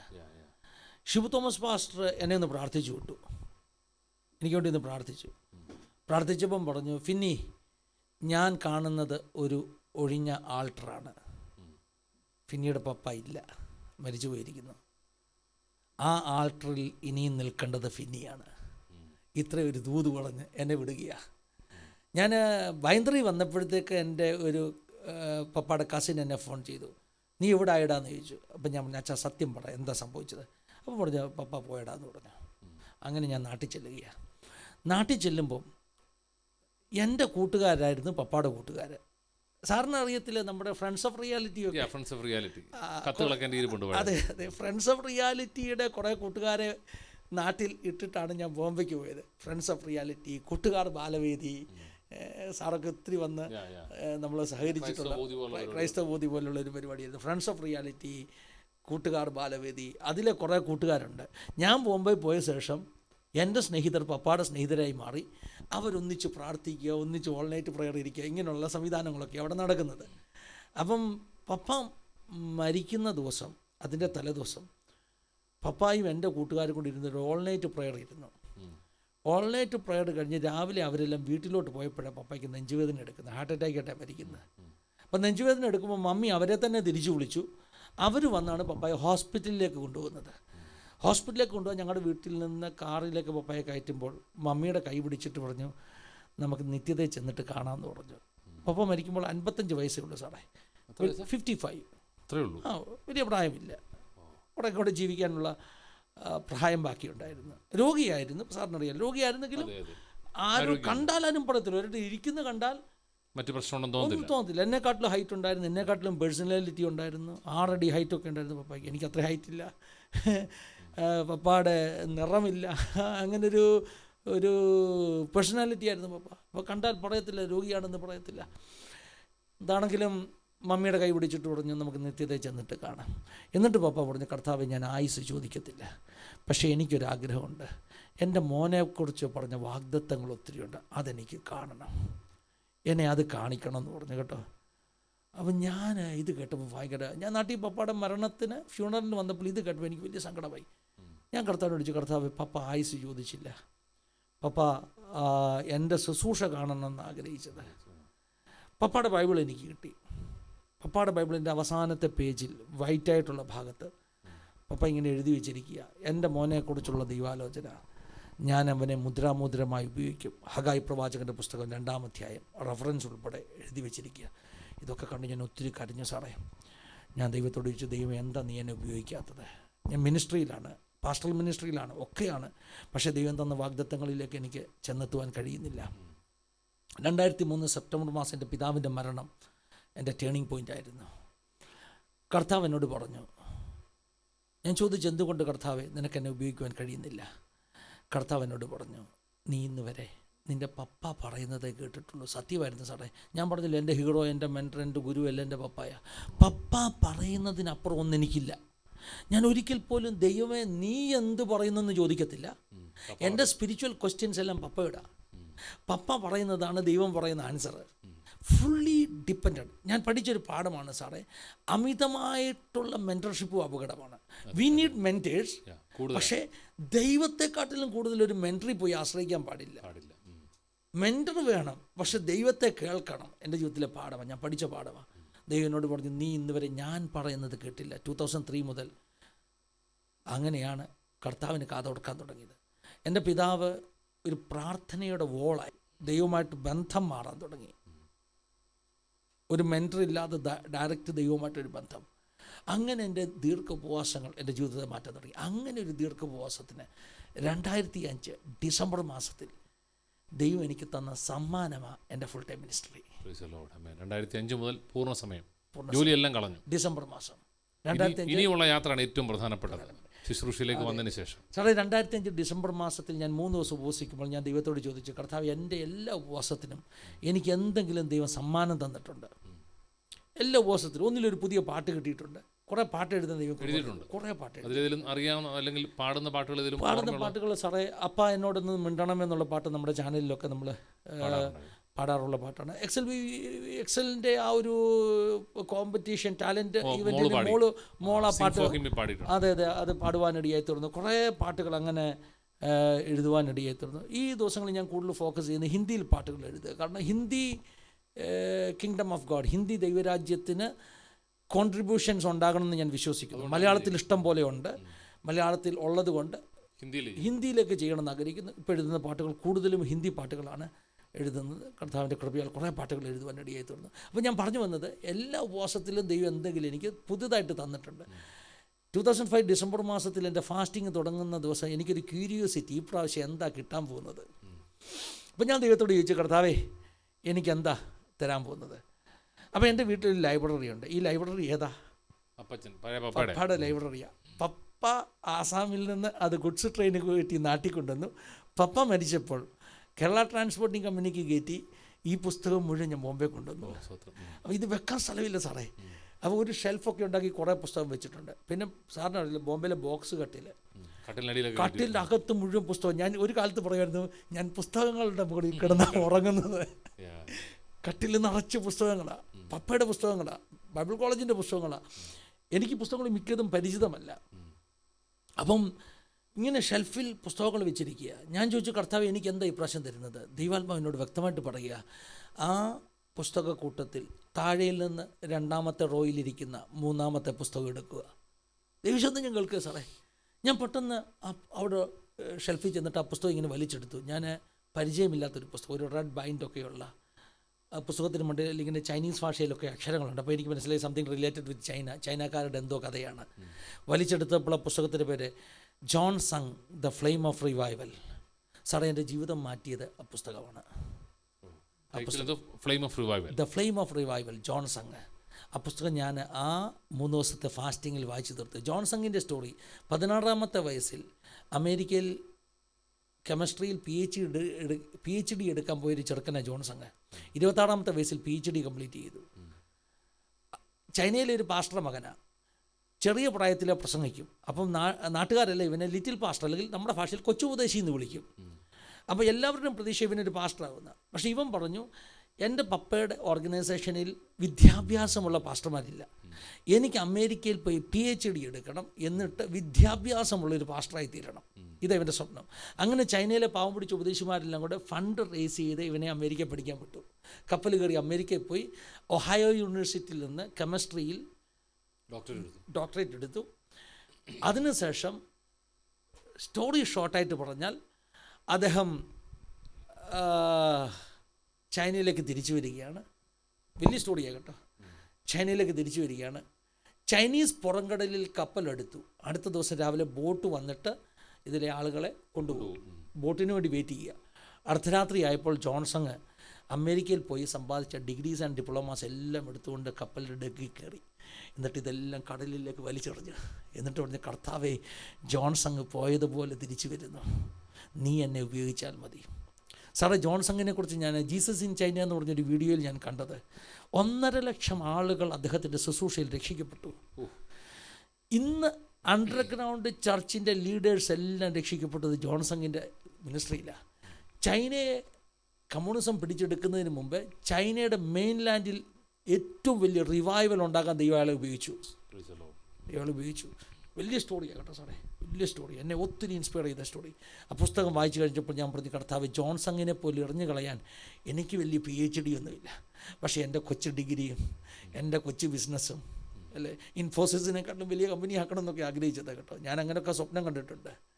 ഞാൻ പറഞ്ഞിട്ടുണ്ട്, എൻ്റെ കമ്പനിയിൽ, എൻ്റെ സ്വപ്നത്തിൽ എൻ്റെ കമ്പനിയിൽ കോൾ വരുമ്പോൾ ആൻസറിങ് മെഷീൻ പറയണം, you are calling to the biggest IT company in India. ഇൻഫോസിസിനെ തോൽപ്പിക്കണം എന്നായിരുന്നു എൻ്റെ സ്വപ്നം. പക്ഷേ ഞാൻ ആയിരുന്നില്ല. ഞാൻ പറഞ്ഞു, കർത്താവേ, ഞാനിതെല്ലാം എറിയാം. വലുതായിട്ട് എറിയാനൊന്നും ഇല്ലായിരുന്നു സാറേ, ചെറുതൊക്കെ എറിഞ്ഞു. 2005 ഡിസംബർ 31 തീരുമാനമെടുത്തു ബിസിനസ് നിർത്താൻ. ബിസിനസ് പക്ഷേ ഒരു ദിവസം കൊണ്ട് നിർത്താനൊക്കത്തില്ല, കാരണം കമ്മിറ്റ്മെൻറ്റ്സ് ഉണ്ട്, ഒത്തിരി ആളുകളുമായിട്ടുള്ള കണക്ഷൻസ്. കാരണം നമ്മൾ കൊടുത്ത സോഫ്റ്റ്വെയറിൻ്റെ ഒക്കെ കോൺട്രാക്ട്സ് ഉണ്ട്, അത് കംപ്ലീറ്റ് ചെയ്യണം, ഡീബഗിങ് ഉണ്ട്, എല്ലാം കൂടെ ഒരു വർഷം കൊണ്ട് ഞാൻ ബിസിനസ് കംപ്ലീറ്റ് ചെയ്തു. 2006 ഡിസംബറിൽ എൻ്റെ വൈഫും റിസൈൻ ചെയ്തു. ഞങ്ങൾ രണ്ടുപേരോട് ഒന്നിച്ച് റിസൈൻ ചെയ്ത് ഫുൾ ടൈം മിനിസ്ട്രിക്ക് ഇറങ്ങി. അവിടെ തൊട്ട് ഇങ്ങോട്ട് കർത്താവിന് വേല ചെയ്യുകയാണ്. ആസാദിനെ കുറിച്ച് 2 വാക്ക് പറഞ്ഞ് ആസാദിലേക്ക് വരാം. അതാണ് പ്രധാനപ്പെട്ട ടോപ്പിക്ക്. സാറേ, എൻ്റെ 25 വർഷത്തെ മിനിസ്ട്രി പൂർത്തീകരിക്കുമ്പോൾ 2019 എൻ്റെ 25 വർഷത്തെ മിനിസ്ട്രി പൂർത്തീകരിക്കുമ്പോൾ ഞങ്ങളുടെ ചർച്ചിൽ ഞാനൊരു പ്രസ്താവന പറഞ്ഞു. ഞാൻ പറഞ്ഞ പ്രസ്താവന, ഞാൻ സുവിശേഷം പറഞ്ഞ് രക്ഷിക്കപ്പെട്ടവരൊക്കെ ഇപ്പോൾ സെൻട്രൽ പാസ്റ്ററായി, ഞാനിപ്പോഴും ഇവിടെ നിൽക്കുന്നതേ ഉള്ളൂ. എൻ്റെ പപ്പ കണ്ട ഡ്രീം, വാഗ്ദത്തങ്ങൾ, ഞാൻ കണ്ട വാഗ്ദത്തങ്ങൾ, ഇതൊന്നും നടന്നിട്ടില്ല. 2019 ഇത് പറയുന്നെങ്കിൽ 2020 ജനുവരി മാസം 1-ാം തീയതി ദൈവാത്മാവിനോട് പറഞ്ഞു, this year will be the year of expansion, ഇത് വളർച്ചയുടെ വർഷമാണ്.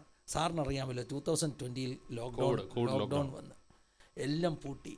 ഞാൻ കർത്താവിനോട് ചോദിച്ചു, കർത്താവേ, എന്തൊരു എക്സ്പാൻഷനാണ്, എല്ലാവരും അടച്ചു പൂട്ടി വീട്ടിൻ്റെ അകത്തിരിക്കുന്നു. സാറേ, ലിറ്ററലി 2020 ജൂലൈ മാസത്തിൽ എൻ്റെ കണ്ണിൻ്റെ മുമ്പിൽ ചാനൽ വളരുകയാണ്. ആസാദി മലയാളം എന്നുള്ള ചാനൽ. അത് സത്യത്തിൽ അത് പഴയ ചാനലാണ് സാറേ. ഞാൻ ഹാർവസ്റ്റ് TVയിൽ 2 വർഷം പ്രസംഗിച്ചു, ശുഭസന്ദേശിൽ 5 വർഷം പ്രസംഗിച്ചു, 2 ടെലിവിഷൻ ചാനലിൽ. അന്നേരം ഒന്നും ആരും എന്നെ ശ്രദ്ധിക്കുന്നില്ല, ആർക്കും എന്നെ അറിയത്തില്ല. അപ്പോൾ നമ്മൾ പറയത്തില്ല, സാത്താൻ ബന്ധിച്ച് വെച്ചിരിക്കുകയാണ്. ഞാൻ ഞങ്ങളുടെ സഭയിലെ വിശ്വാസികളോട് പറഞ്ഞു, എൻ്റെ ശുശ്രൂഷയെ സാത്താൻ ബന്ധിച്ചതാന്ന് തോന്നുന്നു. ഈ കുറുന്തോട്ടിക്ക് വാദം പിടിക്കുക പറ്റുമോ? കുറുന്തോട്ടിക്ക് വാദം പിടിക്കത്തില്ല, പക്ഷേ ഞാൻ പറഞ്ഞു കുറുന്തോട്ടിക്ക് വാദം പിടിച്ചെന്ന് എന്നായിരുന്നു എൻ്റെ ചിന്ത. പക്ഷെ ദൈവൻ്റെ ആ കൺസെപ്റ്റ് മാറ്റി കേട്ടോ സാറേ. 2020 ജൂലൈ മാസത്തിൽ ഒരു എക്സ്പാൻഷൻ്റെ വാഗ്ദത്തം എക്സ്പാൻഷൻ്റെ അനോയിൻറ്റിങ് ഞങ്ങളുടെ ചാനലിൽ വർക്ക് ചെയ്യുക. ഹാർവസ്റ്റ് TV 2 വർഷം പ്രസംഗിക്കുമ്പോഴും ആസാദി മലയാളമുണ്ട്. ആരും കാണാത്ത ചാനൽ ഒറ്റ ദിവസം കൊണ്ട് 995 സബ്സ്ക്രിപ്ഷൻ കേട്ടോ. 1000 തികയ്ക്കണം. 1000 തികയ്ക്കാൻ വേണ്ടി ഞാൻ ഞങ്ങളുടെ ഫാമിലി ഗ്രൂപ്പിലുള്ള പിള്ളേരെല്ലാം കാല് പിടിച്ചിരുന്നു, മോനെ ഒരു സബ്സ്ക്രിപ്ഷൻ താടാ, അങ്കിളിൻ്റെ ചാനൽ 1000 ആകാൻ പോവാടാ. അങ്ങനെ എല്ലാ കാലും പിടിച്ച് 1000 ആക്കി. പിറ്റേ ദിവസം 1000 ആയതിൻ്റെ സെലിബ്രേറ്റ് ചെയ്യാൻ വേണ്ടി പണ്ട് 6 വർഷം മുമ്പുള്ള ഇട്ടിട്ടുള്ള പല പ്രാവശ്യം ഇട്ടിട്ടുള്ള ഒരു വീഡിയോ, അന്ന് 500-600 പേരെ കണ്ടുള്ളൂ. ആ വീഡിയോ എടുത്ത് ഞാനൊന്നിടുന്നു. ഒറ്റ ദിവസം കൊണ്ട് 10,000, 4 ദിവസം കൊണ്ട് 40,000 ആളുകൾ വൈറലായി. വീഡിയോ ഒരു പ്രസംഗമല്ല, അതൊരു ഞങ്ങളുടെ ചർച്ചിൽ വന്ന് ഒരു ദൈവദാസൻ പറഞ്ഞ അനുഭവസാക്ഷ്യമാണ്. ഹിന്ദിയും മലയാളം ട്രാൻസ്ലേഷൻ മെസ്സേജ്. അത് ചർച്ചിലെ പ്രസംഗം, പക്ഷേ അദ്ദേഹത്തിൻ്റെ അനുഭവം കൂടെ പറയാം. പവർഫുൾ അനുഭവമായിരുന്നു. ഒറ്റ വീക്ക് കൊണ്ട് ചാനലിൽ 4000 സബ്സ്ക്രിപ്ഷൻ ആകുന്നു. പിന്നെ തിരിഞ്ഞു നോക്കേണ്ടി വന്നിട്ടില്ല സാറേ. It's in A divine proportion. ദൈവം എക്സ്പാൻഷൻ തന്നതാണ്. അതിനകത്ത് ഞങ്ങൾക്ക് പുകഴാനും പ്രശംസിക്കാനും ഒന്നുമില്ല. പലരും ഞങ്ങളോട് ചോദിച്ചിട്ടുണ്ട് എന്തുകൊണ്ട് ആസാദിക്ക് ഇങ്ങനെ ഒരു ഗ്രോത്ത് കിട്ടി. ഞാനതിന് കാണുന്ന 2 കാരണങ്ങളുണ്ട് സാറേ. 25 വർഷമായിട്ട് ദൈവം എന്നെ ഒളിപ്പിച്ചു വെച്ചിരിക്കുകയായിരുന്നു. ഞാൻ പിശാച് ബന്ധിച്ചല്ല. യെശയ്യാവ് 49 പറഞ്ഞു, ഞാൻ നിന്നെ മിനുസമുള്ള അമ്പാക്കി മൂർച്ചയുള്ള വാളാക്കി എൻ്റെ പൂണിയിൽ ഒളിപ്പിച്ചു വെച്ചിരിക്കുന്നു. ഞാൻ കർത്താവിനോട് ചോദിച്ചു, കർത്താവ് മൂർച്ചയുള്ളതാക്കി എന്തിനാ പാത്ത് വെക്കുന്നത്, ഉപയോഗിച്ചാൽ പോരെ. കർത്താവ് എന്നോട് പറഞ്ഞു, എടാ നിനക്ക് മുമ്പ് പല ആരോസ് ഞാൻ വലിച്ചെടുത്തിട്ടുണ്ട്, പക്ഷേ നിന്നെ ഞാൻ പാത്ത് വെച്ചിരിക്കുക. നിന്നെ പുറത്തെടുക്കുന്ന ഒരു സമയമുണ്ട്. എല്ലാ ആയുധങ്ങളും പരാജയപ്പെടുമ്പോഴാണ് നമ്മൾ നമ്മുടെ ലാസ്റ്റ് ആയുധം എടുക്കുന്നത്, ഏറ്റവും മൂർച്ചയുള്ളത്. അപ്പം ഞാൻ വിശ്വസിക്കുന്നു കോവിഡ് കാലത്തേക്ക്, ഈ വല്ലാത്ത കാലത്തേക്ക് ആസാദിയെ ദൈവം പാത്തുവെച്ചു, എന്നെ ദൈവം പാത്തുവെച്ചു. അതൊരു ബ്രേക്ക് ത്രൂ ആയി സാറേ, ഒരു ട്രെൻഡ് സെറ്ററായി. അതെ, അതൊന്ന് വിശദീകരിക്കണം. ആസാദിയിൽ കൂടെ ലക്ഷക്കണക്കിന് ആളുകൾ കർത്താവിനെ അറിയാൻ, വിശ്വാസം ധൈര്യപ്പെടാൻ, തകർന്ന കുടുംബങ്ങളെ പണിയാനൊക്കെ കാരണമായി. തീർച്ചയായിട്ടും ഒത്തിരി അനുഭവങ്ങളുണ്ട്. അതെങ്ങനെ ആ ഒരു തുടക്കം എങ്ങനെയാണ് കിട്ടിയത്? തുടക്കം സാറേ, ഇത് ഞാനും എൻ്റെ വൈഫും കൂടെ നടന്നൊരു ഡിസ്കഷനിലാണ് തുടങ്ങുന്നത്. ഈ കോവിഡൊക്കെ വരുന്നതിന് മുമ്പ് തന്നെ എൻ്റെ വൈഫ് വിമൻ ഫോർ ജീസസ് എന്ന് പറഞ്ഞ ഒരു സഹോദരിമാർക്ക് വേണ്ടി ഒരു വാട്സപ്പ് ഗ്രൂപ്പ് തുടങ്ങി. അത് തുടങ്ങാൻ കാരണം ഒരു പാസ്റ്റർമാരുടെ ഭാര്യമാർക്ക് വേണ്ടി ഒരു ഗ്രൂപ്പ് ആരോ തുടങ്ങി, ദൈവദാസന്മാരുടെ ഭാര്യമാർക്ക് വേണ്ടി. അപ്പം ഞാൻ എൻ്റെ വൈഫിനോട് പറഞ്ഞു, അത് ദൈവദാസന്മാരുടെ ഭാര്യമാർക്ക് വേണ്ടി മാത്രമല്ലേ, സാധാരണ സഹോദരിമാർ ഒത്തിരി പേരില്ലേ ശുശ്രൂഷ ചെയ്യുന്നവർ, കർത്താവിനെ പാസ്റ്റേഴ്സിൻ്റെ വൈഫല്ല, അത് ഒത്തിരി പേരില്ലേ, നിനക്ക് എന്തുകൊണ്ട് അങ്ങനെയുള്ളവരെ കൂട്ടി ഒരു ഗ്രൂപ്പ് തുടങ്ങിക്കൂടാ? ഒന്നും ചെയ്യണ്ട, എല്ലാ ദിവസവും ഒരു 7-8 മിനിറ്റ്സ് ഒരു മെസ്സേജും ഒരു 7-8 മിനിറ്റ്സ് ടെസ്റ്റ് മണി മാത്രം ചെയ്യും. അങ്ങനെ പുള്ളിക്കാരത്തി ഒരു ഗ്രൂപ്പ് തുടങ്ങി. വാട്സപ്പ് ഗ്രൂപ്പാണ്. എല്ലാ ദിവസവും രാവിലെ ഒരു ഷോർട്ട് മെസ്സേജ്, ഒരു ടെസ്റ്റ് മണി, ഈ 2 വീഡിയോ ഇടും. അപ്പം ഇതിനകത്ത് അഡ്മിൻ ഒള്ളി ഗ്രൂപ്പാണ്, വേറെ ആരുടെ ഒരു പോസ്റ്റുമില്ല. ഈ രണ്ട് സംഭവം മാത്രമേ ഇതിനകത്തുള്ളൂ.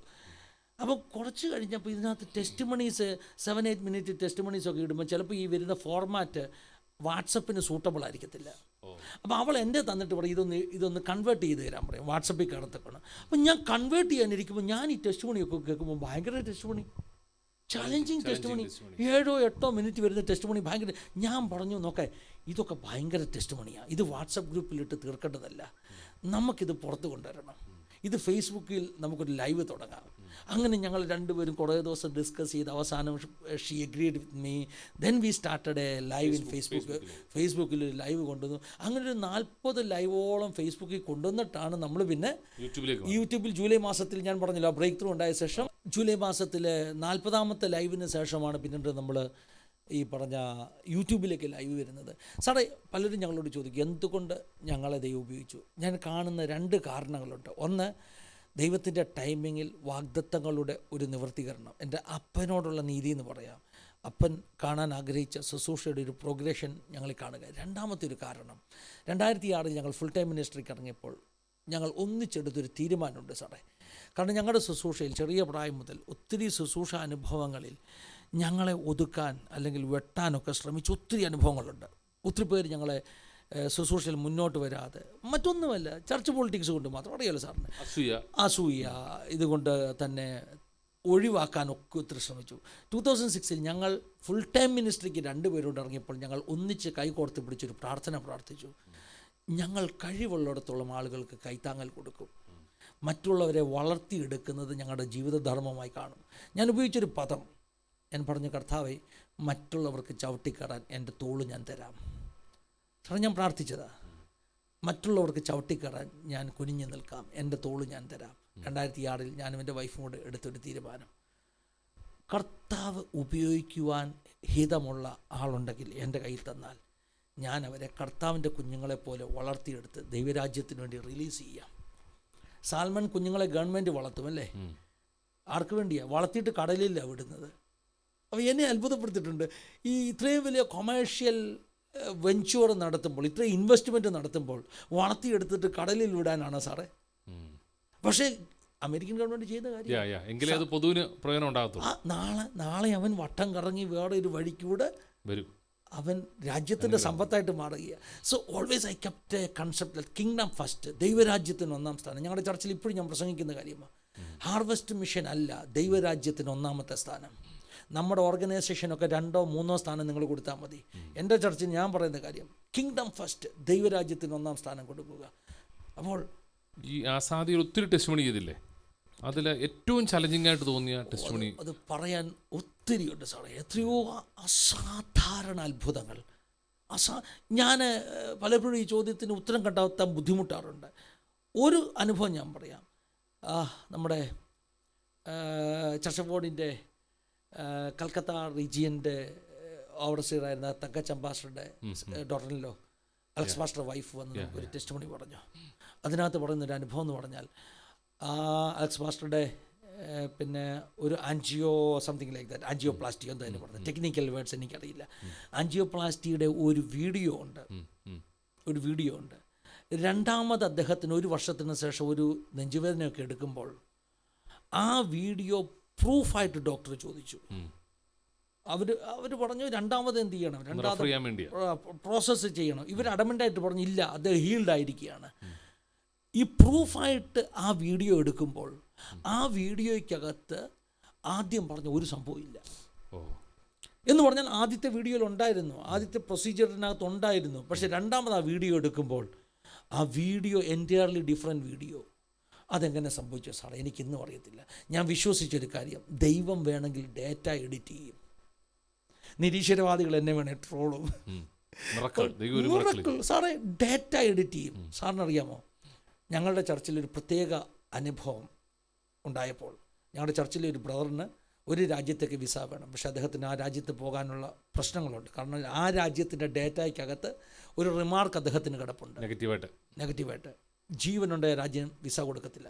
ഞങ്ങൾ മുട്ടുകുത്തി പ്രാർത്ഥിച്ചു, കർത്താവേ, Alex pastor video data edit ചെയ്യാൻ പറ്റുമെങ്കിൽ ഇന്ന രാജ്യത്തെ ഇന്ന പോലീസ് ഹെഡ്ക്വാർട്ടേഴ്സിലിരിക്കുന്ന ഡേറ്റ നീ എഡിറ്റ് ചെയ്യണം. എഡിറ്റ് ചെയ്യപ്പെട്ടു. ആ രാജ്യത്ത് വിസ കിട്ടി. അതിലും വലിയ മിറക്കിൾ, അദ്ദേഹം ജോലി ചെയ്യുന്ന സ്ഥാപനത്തിൽ അദ്ദേഹത്തിന് ജോലിക്ക് ചെയ്യാൻ പറഞ്ഞു വിട്ടത് അതേ പോലീസ് ഹെഡ്ക്വാർട്ടേഴ്സിൽ അദ്ദേഹം ഹാൻഡിൽ ചെയ്തത് അതേ ഡേറ്റ. ദൈവത്തിൻ്റെ പകരം വീട്ടിലെന്ന് പറഞ്ഞതില്ലേ, ഇതൊക്കെ ഭയങ്കര മറക്കളാണ്. ഒത്തിരി റെസ്പോൺസ് ഉണ്ടല്ലോ, ആൾക്കാർ വിളിക്കുന്നു, സംസാരിക്കുന്നു. നമ്മുടെ ഈ ടെസ്റ്റ് മണി കേട്ടിട്ട് ആത്മഹത്യ എന്നൊക്കെ പുറത്തു വന്ന ആൾ, അങ്ങനെ ചലഞ്ചിങ് ആയിട്ട് എന്തെങ്കിലും ഓർമ്മയുണ്ടോ? ഒത്തിരി ഉണ്ട് സാറേ. ആത്മഹത്യ എന്ന് പുറത്തു വന്നവരുണ്ട്. ഒത്തിരി സഭകളിൽ സ്നാനം നടന്നു. രക്ഷിക്കപ്പെട്ട ആൾക്കാർ രക്ഷിക്കപ്പെട്ട സഭയോട് ചേർന്നു. അവർ പലരും ഞങ്ങളെ വിളിച്ചിട്ട് പറഞ്ഞു, പാസ്റ്റർ സ്വർഗത്തിൽ ചെല്ലുമ്പോൾ ഞങ്ങൾ സ്നാനപ്പെട്ടതിൻ്റെ കുറച്ച് പ്രതിഫലം പാസ്റ്റർക്ക് കൂടെ കിട്ടും. അങ്ങ് ചെന്നിട്ട് ഇതിൻ്റെ റിസൾട്ട് അറിയത്തുള്ളൂ പാസ്റ്ററെ. കാരണം ഇന്ന് എവിടെയൊക്കെ സ്നാനം പ്രേക്ഷകർ ലോകമെമ്പാടും നമ്മുടെ ലൈവ് നടക്കുന്ന സമയങ്ങളിൽ ട്യൂമർ വാനിഷായ അനുഭവമുണ്ട്. ഒന്നിലധികം അനുഭവങ്ങളുണ്ട്. അതായത് നമ്മുടെ ലൈവ് നടക്കുമ്പോൾ തന്നെ പ്രാർത്ഥിച്ചുകൊണ്ടിരിക്കുമ്പോൾ ഈജിപ്തിലൊരു ആൻറ്റിയുടെ ഈ ചെവിക്കകത്തെ കനാലിന് പ്രശ്നമുണ്ടായിട്ട് ഓപ്പറേഷൻ പറഞ്ഞിരിക്കുക. സ്പോട്ടിൽ സൗഖ്യമായി. സ്പോട്ടിൽ ഊസിങ് ആ ഇത് പസ് വരുന്നത് നിന്നു. ഒരനുഭവം. നമ്മുടെ കേരളത്തിൽ ഒരു ആൻറ്റി സാക്ഷ്യം കേട്ടുകൊണ്ടിരുന്നപ്പോൾ കർത്താവേ, ഇവർക്കൊക്കെ നീ ഇത്രയും വലിയ കാര്യങ്ങൾ ചെയ്യുന്നല്ലോ, കർത്താവേ എനിക്കെന്താ ചെയ്യാത്തത്? ആൻറ്റി ഇത് കേട്ട് അങ്ങ് ഉണർന്നു കഴിഞ്ഞപ്പോൾ ആൻറ്റിയുടെ ചെവിയുടെ പുറകിൽ ആൻറ്റി പറയുന്നത് ഒരു ഉഴുന്നുവടയുടെ വലുപ്പത്തിലൊരു മുഴയായിരുന്നു. ആൻറ്റിയൊക്കെ ഒരു തണുത്ത കാറ്റിവിടെ അടിക്കുന്നു. ആൻറ്റി പിടിച്ചു നോക്കിയപ്പോൾ സാധനം അവിടെ ഇല്ല. ദൈവാത്ഭുതം. അങ്ങനെ എത്ര സംഭവങ്ങളാണെന്നറിയാം. ഇപ്പം യൂട്യൂബ് ഏകദേശം 1 ലക്ഷം പേരിലേക്ക് ഇന്നലെ മിനിങ്ങാന്ന് 1 ലക്ഷം പേരിലേക്ക് എത്തി. സബ്സ്ക്രൈബേഴ്സ് 1 ലക്ഷം പേര്. അതെ 1 ലക്ഷം പേര് സബ്സ്ക്രൈബേഴ്സ്. യുണീക്ക് വിസിറ്റേഴ്സ് എന്ന് പറഞ്ഞാൽ അത് ഒരു പക്ഷേ 6-7 ലക്ഷം യൂണീക്ക് വിസിറ്റേഴ്സ് ഉണ്ട് കേട്ടോ. സബ്സ്ക്രൈബ് ചെയ്യാത്തവർ, യൂണീക്ക് വിസിറ്റേഴ്സ്. അതുപോലെ തന്നെ 70-ലധികം രാജ്യങ്ങളിൽ എല്ലാ മാസവും ആസാദിയുടെ പ്രോഗ്രാംസ് ചെല്ലുന്നു. എത്ര ടെസ്റ്റിമണി എടുത്തിട്ടുണ്ട് ഇതുപോലെ? ഹിന്ദി, മലയാളം എല്ലാം കൂടെ കൂട്ടി ഒരു 600-ലധികം ടെസ്റ്റിമണീസ് ഇപ്പം തന്നെ ഓൾറെഡി ഉണ്ട്. വീൺ ഫോർ ജീസസ് 2030-ഓളമായി. അതുപോലെ എൻ്റെ കഥ 170-ഓളമായി. പിന്നെ വി വിറ്റ്നസ് ഉണ്ട്, യു ആർ ഫോർ ജീസസ് ഉണ്ട്, ഹിന്ദിയിലെ മേരി കഹാനിയുണ്ട്. എല്ലാം കൂടെ കൂട്ടി 600-ൽ കൂടുതലുണ്ട്. ദൈവത്തിൻ്റെ പല ടെസ്റ്റിമണീസും കേൾക്കാറുണ്ട്. അപ്പോൾ എനിക്ക് ചലഞ്ചിങ് ആയിട്ട് തോന്നിയ എസ്തറിൻ്റെ ഒക്കെ ടെസ്റ്റിമണിയൊക്കെ ഞാൻ കേട്ടു. ഇപ്പം എക്സൽ മിനിസ്ട്രിയുടെ അത് പറഞ്ഞേ പറ്റത്തുള്ളൂ സാറേ. കാരണം ആസാദി ചാനൽ കൊണ്ടുണ്ടായ ഏറ്റവും വലിയൊരു എഫക്റ്റ് എന്ന് പറഞ്ഞാൽ ചർച്ചുകൾക്കകത്ത് റിവൈവൽ ഉണ്ടായി. പല ആളുകളും ഞങ്ങളോട് പറഞ്ഞു പെന്തക്കോസ്ത് ഇന്നും ഉണ്ടെന്നൊരു ബോധ്യം ആളുകൾക്കുണ്ടായി. അത്ഭുതങ്ങൾ ഇന്നും നടക്കുന്നൊരു ബോധ്യം. രണ്ടാമത്, നമ്മുടെ ചെറുപ്പക്കാരെ വിശ്വസിക്കാൻ എഴുതി തള്ളേണ്ട അസാധാരണ വിശ്വാസമുള്ള ചെറുപ്പക്കാരുണ്ടെന്ന് നമ്മുടെ ചാനലിലൂടെ വെളി വന്നു. എസ്തറിനെ പോലെ, അക്സ പീറ്റേഴ്സിനെ പോലെ, പിന്നെ പേര് പറയാൻ പോവുകയാണെങ്കിൽ ലിസ്റ്റ് ഒത്തിരി വലുതാണ് കേട്ടോ, ഒത്തിരി വലുത്. നമ്മുടെ കുഞ്ഞുങ്ങൾ അസാധാരണ വിശ്വാസമായിട്ട് ഞാനൊരു മോൾ വന്ന് സാക്ഷ്യം പറഞ്ഞു, എൻ്റെ മോളെ നിങ്ങളൊക്കെ ജീവിക്കുന്ന കാലഘട്ടത്തിൽ ജീവിക്കുന്നത് എൻ്റെ ഭാഗ്യമാണ്. അത്രയ്ക്ക് ചലഞ്ചിങ് സാറേ. ഇപ്പം ഞാനൊക്കെ ചിന്തിച്ചത് നമ്മുടെ കാലഘട്ടമൊക്കെ ആയിരുന്നു പെന്തക്കോസ്തിൻ്റെ യൗവനക്കാരുടെ ഗോൾഡൻ പീരീഡ് എന്ന്. ഞാൻ പറഞ്ഞില്ലേ, ഭ്രാന്ത് പിടിച്ച യുവത്വം. ഇന്ന് സഭയുടെ ഒരു കെട്ടുപാടിനായിരിക്കത്തില്ല ഇവരൊക്കെ അങ്ങ് കർത്താവിനെ ഭ്രാന്തമായി സ്നേഹിച്ച് ഭ്രാന്തമായി പിൻപറ്റി ജീവിക്കുന്ന ഒരു കൂട്ടം ചെറുപ്പക്കാർ ഇന്ന് എഴുന്നേറ്റ് വരുന്നു. ഒരു പുതിയ തലമുറ എഴുന്നേറ്റ് വരുന്നു. ഞങ്ങളുടെ യുവായുടെ എല്ലാ പ്രോഗ്രാമിലും ഞങ്ങൾ കൊടുക്കുന്ന ഒരു വേർഡാണ് ഒരു പുതിയ തലമുറ. ക്രിസ്റ്റോയുടെ ടെസ്റ്റിമണി. അതിൻ്റെ തൊട്ട് തലയാഴ്ച വന്ന നമ്മുടെ അക്സ പീറ്റർ സൈമൺ സാധാരണ ടെസ്റ്റിമണി. അങ്ങനെ എത്രയോ പേരുകളാണുള്ളത്. അസാധാരണ ദൈവം. കുടുംബത്തെക്കുറിച്ച് പറഞ്ഞില്ല, സാൻഡി വർക്കിൽ ഒത്തിരി ഇൻവോൾവ് ആണ്. തീർച്ചയായിട്ടും എൻ്റെ ജീവിതത്തിൽ ഞങ്ങളുടെ വലിയ അനുഗ്രഹം എന്ന് പറഞ്ഞാൽ ഞങ്ങളുടെ കുടുംബം, എൻ്റെ വൈഫ്, എൻ്റെ കുഞ്ഞുങ്ങൾ, പേര് ഡാനി, ഡോണ, മോന് MSc മൈക്രോബയോളജി സെക്കൻഡ് ഇയർ, മോള് BSc സൈക്കോളജി ഫസ്റ്റ് ഇയർ. ഞാനെപ്പോഴും എൻ്റെ കുടുംബത്തോട് പറയുന്നൊരു കാര്യമുണ്ട്. അതായത് എല്ലാവരും നമ്മളെ വിട്ടിട്ട് പോയില്ല സാറേ. ഞാൻ എൻ്റെ പല സംഭവം ഇപ്പം എൻ്റെ ചർച്ച എന്നെ അങ്ങ് ഉപേക്ഷിച്ചെന്ന് വെച്ചു, എല്ലാവരും അങ്ങ് പോയി. ഞാൻ പറയുന്നൊരു കാര്യം, എൻ്റെ വൈഫും എൻ്റെ 2 കുഞ്ഞുങ്ങളും എൻ്റെ കൂടെ ഉണ്ടെങ്കിൽ nothing will happen. I can bounce back. വേറെ ആരും നമ്മുടെ കൂടെ വേണ്ട. ദൈവം വേണം, അത് നമുക്കറിയാം, നമ്മുടെ കൂടെ എല്ലാം ദൈവം വേണം. പക്ഷേ ഭൂമിയിൽ എൻ്റെ വൈഫും എൻ്റെ കുഞ്ഞുങ്ങളും എൻ്റെ കൂടെ ഉണ്ടെങ്കിൽ അവർ പറയാം, ഡാഡി ഞങ്ങൾ കൂടെ ഉണ്ടെന്ന് പറഞ്ഞാൽ എനിക്കത് മതി. ഏത് കുഴി പോയാലും അവരെൻ്റെ കൂടെ ഉണ്ടെങ്കിൽ എനിക്ക് ബൗൺസ് ബാക്ക് ചെയ്യാം. അങ്ങനെ ഒരു ഫാമിലിയാ. തീർച്ചയായിട്ടും ദൈവത്തിൻ്റെ സന്നിധിയിൽ കുടുംബത്തെ കൊടുക്കുന്നു. പിശാചിന് അത് ഇഷ്ടമല്ല. ഞങ്ങൾ പ്രാർത്ഥിക്കുന്നു. വളരെ കഴിവുള്ളവരാണ്. നിങ്ങളുടെ എല്ലാം പ്രാർത്ഥന വേണം സാറേ. ഞാൻ വിവാഹം കഴിക്കുമ്പോൾ അറിയാത്ത ഒരു വലിയ കാര്യം, വിവാഹം കഴിഞ്ഞ് വർഷങ്ങൾക്ക് ശേഷമാണ് എൻ്റെ ഭാര്യയെക്കുറിച്ച് അറിഞ്ഞത്. ഞാൻ ദൈവത്തിന് ഒത്തിരി നന്ദി പറഞ്ഞു സാറേ. എൻ്റെ ഭാര്യ ഇന്ത്യയിലെ ആദ്യത്തെ പെന്റിക്കോസ്റ്റൽ പാസ്റ്ററുടെ കൊച്ചു മകളാണ്.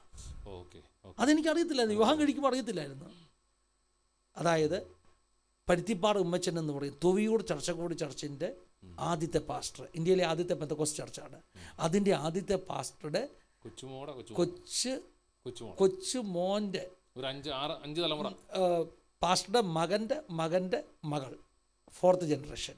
അങ്ങനെ വെച്ച് എൻ്റെ മക്കൾ പെന്തക്കോസ്തിൻ്റെ 5ാം തലമുറയാണ്. അവൻ ഞാൻ ദൈവത്തിന് നന്ദി പറഞ്ഞു. കാരണം പരുത്തിപ്പാറ ഉമ്മച്ചൻ എന്ന് പറയുന്ന ആൾ ഇന്ത്യ പെന്തക്കോസ്റ്റ് ചരിത്രത്തിലെ ആദ്യത്തെ പെന്തക്കോസ്റ്റ് പാസ്റ്റർ. സാധാരണ നമുക്കറിയാമല്ലോ, പഴയ പെന്തക്കോസ്റ്റ് പാസ്റ്റർമാരുടെ മക്കളുമാരെല്ലാം ദൈവത്തിന് വേണ്ടി ശക്തമായിട്ട് ഉപയോഗിക്കപ്പെട്ടു പിന്നെ കാലത്ത്. പക്ഷേ പരുത്തിപ്പാറ ഉമ്മച്ചൻ്റെ മക്കളെ ദൈവം, കൊച്ചു മക്കളെ ദൈവം ഈ ജനറേഷനിലാണ് ഉപയോഗിക്കുന്നത്. അപ്പോൾ ആ അപ്പച്ചനോടുള്ളൊരു ദൈവത്തിൻ്റെ നീതിയാണ് എൻ്റെ ഭാര്യ. ഒരു കാരണവശാലും സുവിശേഷ വേലയുമായിട്ട് ബന്ധപ്പെടണമെന്ന് ആഗ്രഹിച്ച ആളല്ല കേട്ടോ.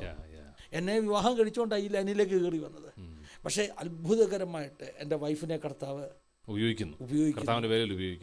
ഞങ്ങളുടെ വിവാഹം കഴിഞ്ഞ ആദ്യത്തെ ആഴ്ച, കല്യാണം കഴിഞ്ഞ് ഭാര്യ വീട്ടിലേക്കല്ലേ നമ്മൾ പോകുന്നത്, എൻ്റെ വീട്ടിൽ കല്യാണം കഴിഞ്ഞ് അങ്ങോട്ട് പോയ ആഴ്ച 2nd ഡേയിലാണെന്ന് തോന്നുന്നു, എൻ്റെ അളിയൻ്റെ വീട്ടിലൊരു പ്രയർ നടക്കുക. ഒരു പ്രവാചകൻ വന്നിട്ടുണ്ട്. അന്ന് എൻ്റെ ഭാര്യയെ നോക്കിയിട്ട് ആ പ്രവാചകൻ ദൂത് പറഞ്ഞു, നീ അനേകരുടെ മാതാവായി മാറും, 1000ങ്ങളുടെ നേതാവായി മാറും. എൻ്റെ ഹൃദയം നിറഞ്ഞു.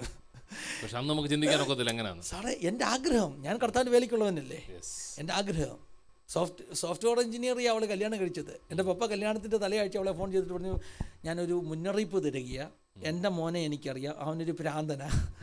നീ സോഫ്റ്റ്വെയർ എഞ്ചിനീയറാന്നോർത്ത് കല്യാണം കഴിക്കരുത്, കർത്താവിന്റെ വേലയ്ക്ക് അവനെ നാളെ കർത്താവ് വിളിച്ചാൽ അവൻ ഇറങ്ങും, അതുകൊണ്ട് അതോർത്തെ കല്യാണം കഴിക്കാവുള്ളൂ എന്ന് പറഞ്ഞു. അവൻ ചുരുക്കി പറഞ്ഞാൽ ആദ്യത്തെ ആഴ്ച തന്നെ ദൈവാത്മാവ് അവളോട് പറഞ്ഞു, നീ ആയിരങ്ങളുടെ മുമ്പിൽ നേതാവായി നിൽക്കും, ആയിരങ്ങളുടെ മാതാവായി. ദൈവം ഇന്ന് ആ ദൂതുകളെല്ലാം നിവർത്തിക്കപ്പെടുന്നു. അപ്പോൾ കുടുംബം. ബോംബെയിലുള്ള ചർച്ചിനെ കുറിച്ച് ഒരു വാക്ക് പറയാമോ? ബോംബെയിലുള്ള ചർച്ച് 2010 സാറേ ഞങ്ങൾ തുടങ്ങിയത്. ഞങ്ങളൊരു ഹിന്ദി ഫോക്കസ് ഉള്ള മിഷനാണ്.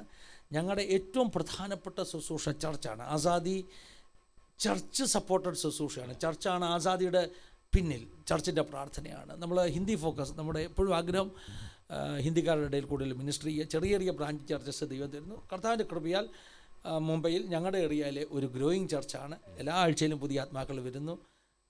കഴിഞ്ഞ കുറേ മാസങ്ങളായിട്ട് കേരളത്തിലേക്ക് വരാറുണ്ട്, പല കൺവെൻഷനും വരാറുണ്ട്. തീർച്ചയായിട്ടും ശുശ്രൂഷ കേരളത്തിലുള്ളവർക്ക് പലപ്പോഴും നേരിട്ട് അറിയത്തില്ല.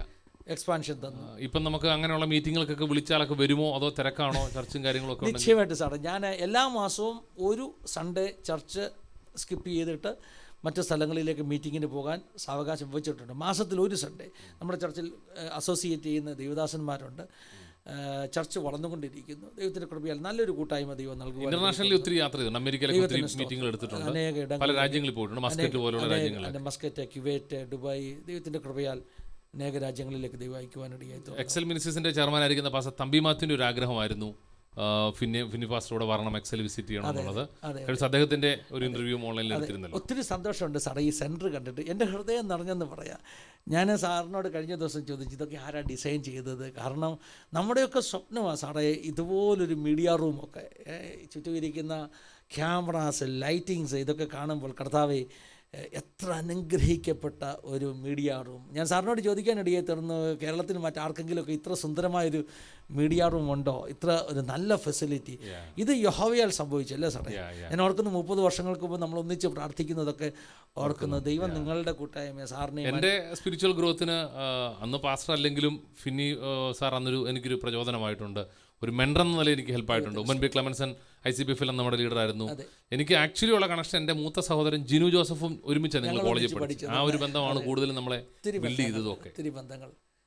ജിനുസാറ് ബോംബെയിലുണ്ട്, ഞങ്ങൾ നല്ല സ്നേഹിതരാണ് ഇന്നും. എനിക്കൊന്ന് എൻ്റെ ഒരു ബുക്ക് റിലീസ് ചെയ്ത് ഒരുമിച്ചൊരു സെഷൻ നമ്മൾ ബുക്ക് റിലീസ് ചെയ്തൊക്കെ നടന്നിട്ടുണ്ട്. ഒത്തിരി അനുഭവങ്ങളുള്ള ഒരാളാണ്. എനിക്കൊന്ന് ആ ബുക്ക് റിലീസ് ചെയ്യുമ്പോൾ നമ്മളെല്ലാം ഒന്നിച്ച് ഒരേ സമയത്ത് ബുക്ക് എഴുതിയത്. ഉടഞ്ഞ മൺ, എൻ്റെ പുസ്തകം ഉടഞ്ഞ മൺ. സാറിനെ ആ കാര്യത്തിൽ അപ്രീഷിയേറ്റ് ചെയ്യുന്നു. സാറിന് ധാരാളം പുസ്തകങ്ങൾ എഴുതുവാൻ കഴിഞ്ഞു.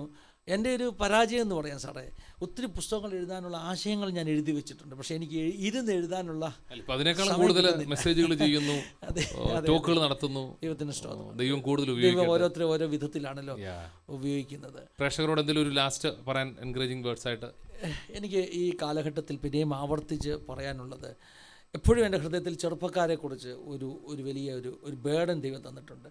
എക്സലിലൂടെ എനിക്കൊന്ന് ലാസ്റ്റ് ടൈം സാറിനെ കണ്ടപ്പോഴും നമ്മൾ പഴയ നിങ്ങളുടെ സെൻറ്ററിൽ എവിടെയാ, തെക്കേമലയിലെ ആ ഒരു സെൻറ്ററിൽ ഇരുന്ന് നമ്മൾ പ്രാർത്ഥിച്ചപ്പോഴും ഞാൻ പറഞ്ഞു, യൗവനക്കാർക്ക് വേണ്ടി ചെയ്യണം. കാരണം പുതിയ തലമുറയ്ക്ക് വേണ്ടി അവരെ മനസ്സിലാക്കി, അവരെ സ്നേഹിക്കുന്ന, അവരുടെ ഭാഷയിൽ സംസാരിക്കുന്ന ശുശ്രൂഷകൾ ഇനിയും ഉണ്ടാകേണ്ടിയിരിക്കുന്നു. ഞാൻ ഇന്ന് രാവിലെ ശുശ്രൂഷിച്ച സഭയിൽ കേട്ട സാക്ഷ്യങ്ങൾ, അനേകർ കണ്ണുനീരോടുകൂടെ പറയുന്ന അനുഭവങ്ങൾ, തലമുറയെക്കുറിച്ചുള്ള ബേർഡൻസ്. രാവിലെ ഞാൻ കേരളത്തിൽ വന്നപ്പോൾ ഇന്ന് ശുശ്രൂഷിച്ച സഭയിൽ കേട്ട അനുഭവങ്ങളാണ് കേട്ടോ. രാവിലത്തെ മീറ്റിങ്ങിന് ഞാൻ ആ ചർച്ചിൽ ചെല്ലുന്നതിന് മുമ്പ് ദൈവം എനിക്ക് തന്ന വചനം, യേശു കർത്താവ് പറയുകയാണ്, എന്നെ ചൊല്ലിയല്ല നിങ്ങൾ നിങ്ങളുടെ മക്കളെ ചൊല്ലി കരവിൻ. അടുത്ത തലമുറയ്ക്ക് വേണ്ടി നമ്മൾ എന്തെങ്കിലുമൊക്കെ ചെയ്തേ പറ്റത്തുള്ളൂ. നമ്മളുടെ പ്രാർത്ഥന, സമർപ്പണം. എക്സൽ മിനിസ്ട്രിയെ പോലെ ഞാനും യൗവനക്കാരുടെ ഇടയിൽ കൂടുതൽ വർക്ക് ചെയ്യുന്നു. അനേക കുഞ്ഞുങ്ങളെ ആദായപ്പെടുത്തുന്ന കർത്താവിലേക്ക് തിരിക്കുന്ന ഒരു കാലഘട്ടമായി മാറണം ഞാൻ വിശ്വസിക്കുന്നു. ഒരു അന്ത്യകാല ശുശ്രൂഷയ്ക്ക് വേണ്ടി ഒരു മിഡ് നൈറ്റ് ക്രൈയുടെ ജനറേഷൻ അത് എഴുന്നേൽപ്പിക്കുക. അർദ്ധരാത്രിയിലെ ആർപ്പുവിളിയുടെ തലമുറ എന്ന് വേണമെങ്കിൽ പറയാം. ഒരു അന്ത്യകാല ശുശ്രൂഷയ്ക്ക് വേണ്ടി ഒരു പുതിയ തലമുറയെ കർത്താവ് എഴുന്നേൽപ്പിക്കുക. അങ്ങനെ ചിലർ എഴുന്നേറ്റ് വരട്ടെ എന്ന് പ്രാർത്ഥിക്കുന്നു. ദൈവത്തിന്. എക്സൽ മിനിസ്ട്രീസ് എന്ന് പറഞ്ഞാൽ ആഗോള വ്യാപകമായിട്ടുള്ളൊരു പ്രവർത്തനമാണ്. വോളണ്ടറി നമ്മളെ ഹെൽപ്പ് ചെയ്യുന്ന ഒത്തിരി ദൈവദാസന്മാരുണ്ട്. എക്സൽ കഴിഞ്ഞ 18 വർഷമായിട്ട് വർക്ക്. എന്നാൽ ഇതിൻ്റെ ഒരു ബ്രേക്ക് ത്രൂ എന്ന് പറഞ്ഞാൽ റവറൻ തമ്പി മാത്യു അദ്ദേഹത്തിൻ്റെ സ്വന്തം സ്ഥലം എക്സൽ മിനിസ്ട്രിക്ക് വേണ്ടി തന്നു. അദ്ദേഹത്തിൻ്റെ ആ ഒരു മനസ്സ് വലുതായിരുന്നു. എന്നാൽ എക്സലിനെ സ്നേഹിക്കുന്ന ഒത്തിരി ആൾ, ആക്സ പീറ്റേഴ്സനെ പോലെയൊക്കെ ഒത്തിരി ആളുകളുണ്ട് ഈ ഒരു പ്രവർത്തനത്തിൻ്റെ കൂടെ. മറ്റ് ദൈവദാസന്മാരുണ്ട്. അവരുടെയൊക്കെ നിസ്സീയമായിട്ടുള്ള പ്രവർത്തനവും സഹകരണമാണ് ഇങ്ങനെ ഒരു സ്റ്റുഡിയോയും എക്സൽ ഓഫീസും ഒക്കെ സാധ്യമായി തീർന്നത്. ബ്യൂട്ടിഫുൾ ആയിരിക്കുന്നു. Thank you. ഞങ്ങളോടൊപ്പം സമയം ചെലവഴിച്ച് ഒത്തിരി സന്തോഷമുണ്ട്.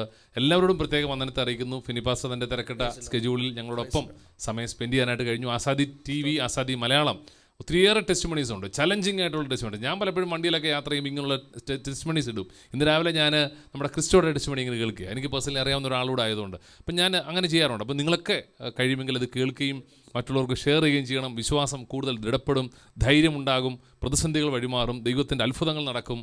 അങ്ങനെ ജീവിതത്തിൽ കർത്താവുമായിട്ടുള്ള ബന്ധത്തിൽ പണിയപ്പെടാൻ നിങ്ങൾക്കത് കാരണമായി തീരും. പ്രത്യേകം ഞങ്ങൾ അപ്രീഷിയേറ്റ് ചെയ്യുന്നത്, കാരണം 1,00,000 സബ്സ്ക്രൈബേഴ്സ് ഉള്ള ഒരു ഇൻഡിവിജ്വൽ ചാനലാണ്, അല്ല ഒരാളുടെ ഒരു എഫോർട്ടാണ്, സ്വന്തമായിട്ടുള്ള എഫോർട്ടുകളാണ്.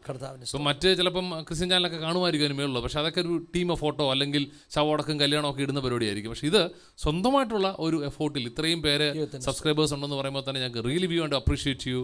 സാറേ, എഫോർട്ടൊന്നും ഞങ്ങൾക്ക് എനിക്ക് പറയാൻ പറ്റില്ലെങ്കിലും ദൈവം ചെയ്ത മറക്കളെന്ന് മാത്രം എല്ലാ മഹത്വം കർത്താവിന് കൊടുക്കുക. Thank you. Thank you sir. ഒരു വാക്കൊന്ന് പ്രാർത്ഥിക്കാമെങ്കിൽ നല്ലതായിരുന്നു. എല്ലാം കർത്താവ് ഉപയോഗിക്കട്ടെ.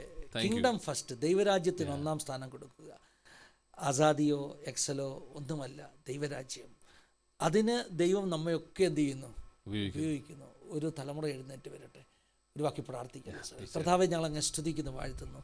പ്രിയ ബിനുസാറുമായിട്ട് ഒന്നിച്ച് അല്പസമയങ്ങൾ ഒന്നിച്ചിരിക്കുവാൻ, സംസാരിക്കുവാനൊക്കെ നീ ചെയ്ത നല്ല സമയത്തിനായി സ്തോത്രം. ഞങ്ങളെ കാണുന്ന ഓരോ വ്യൂവേഴ്സിനു വേണ്ടി പ്രാർത്ഥിക്കുന്നു. കർത്താവെ, ചില വർഷങ്ങൾക്ക് മുമ്പ് സാറിനെക്കുറിച്ച് കണ്ട വിഷൻ ഇന്നും ഓർക്കുന്നു. കർത്താവെ, അനേക പറവകൾ, കർത്താവെ, സന്ദേശങ്ങൾ വഹിക്കുന്ന പ്രാക്കളെ പോലെ ലോകം മുഴുവൻ പോകുവാൻ കർത്താവെ, എക്സൽ മീഡിയ, എക്സൽ മിനിസ്ട്രി അത് ഉപയോഗിക്കുന്ന കൃപയ്ക്കായി സ്തോത്രം.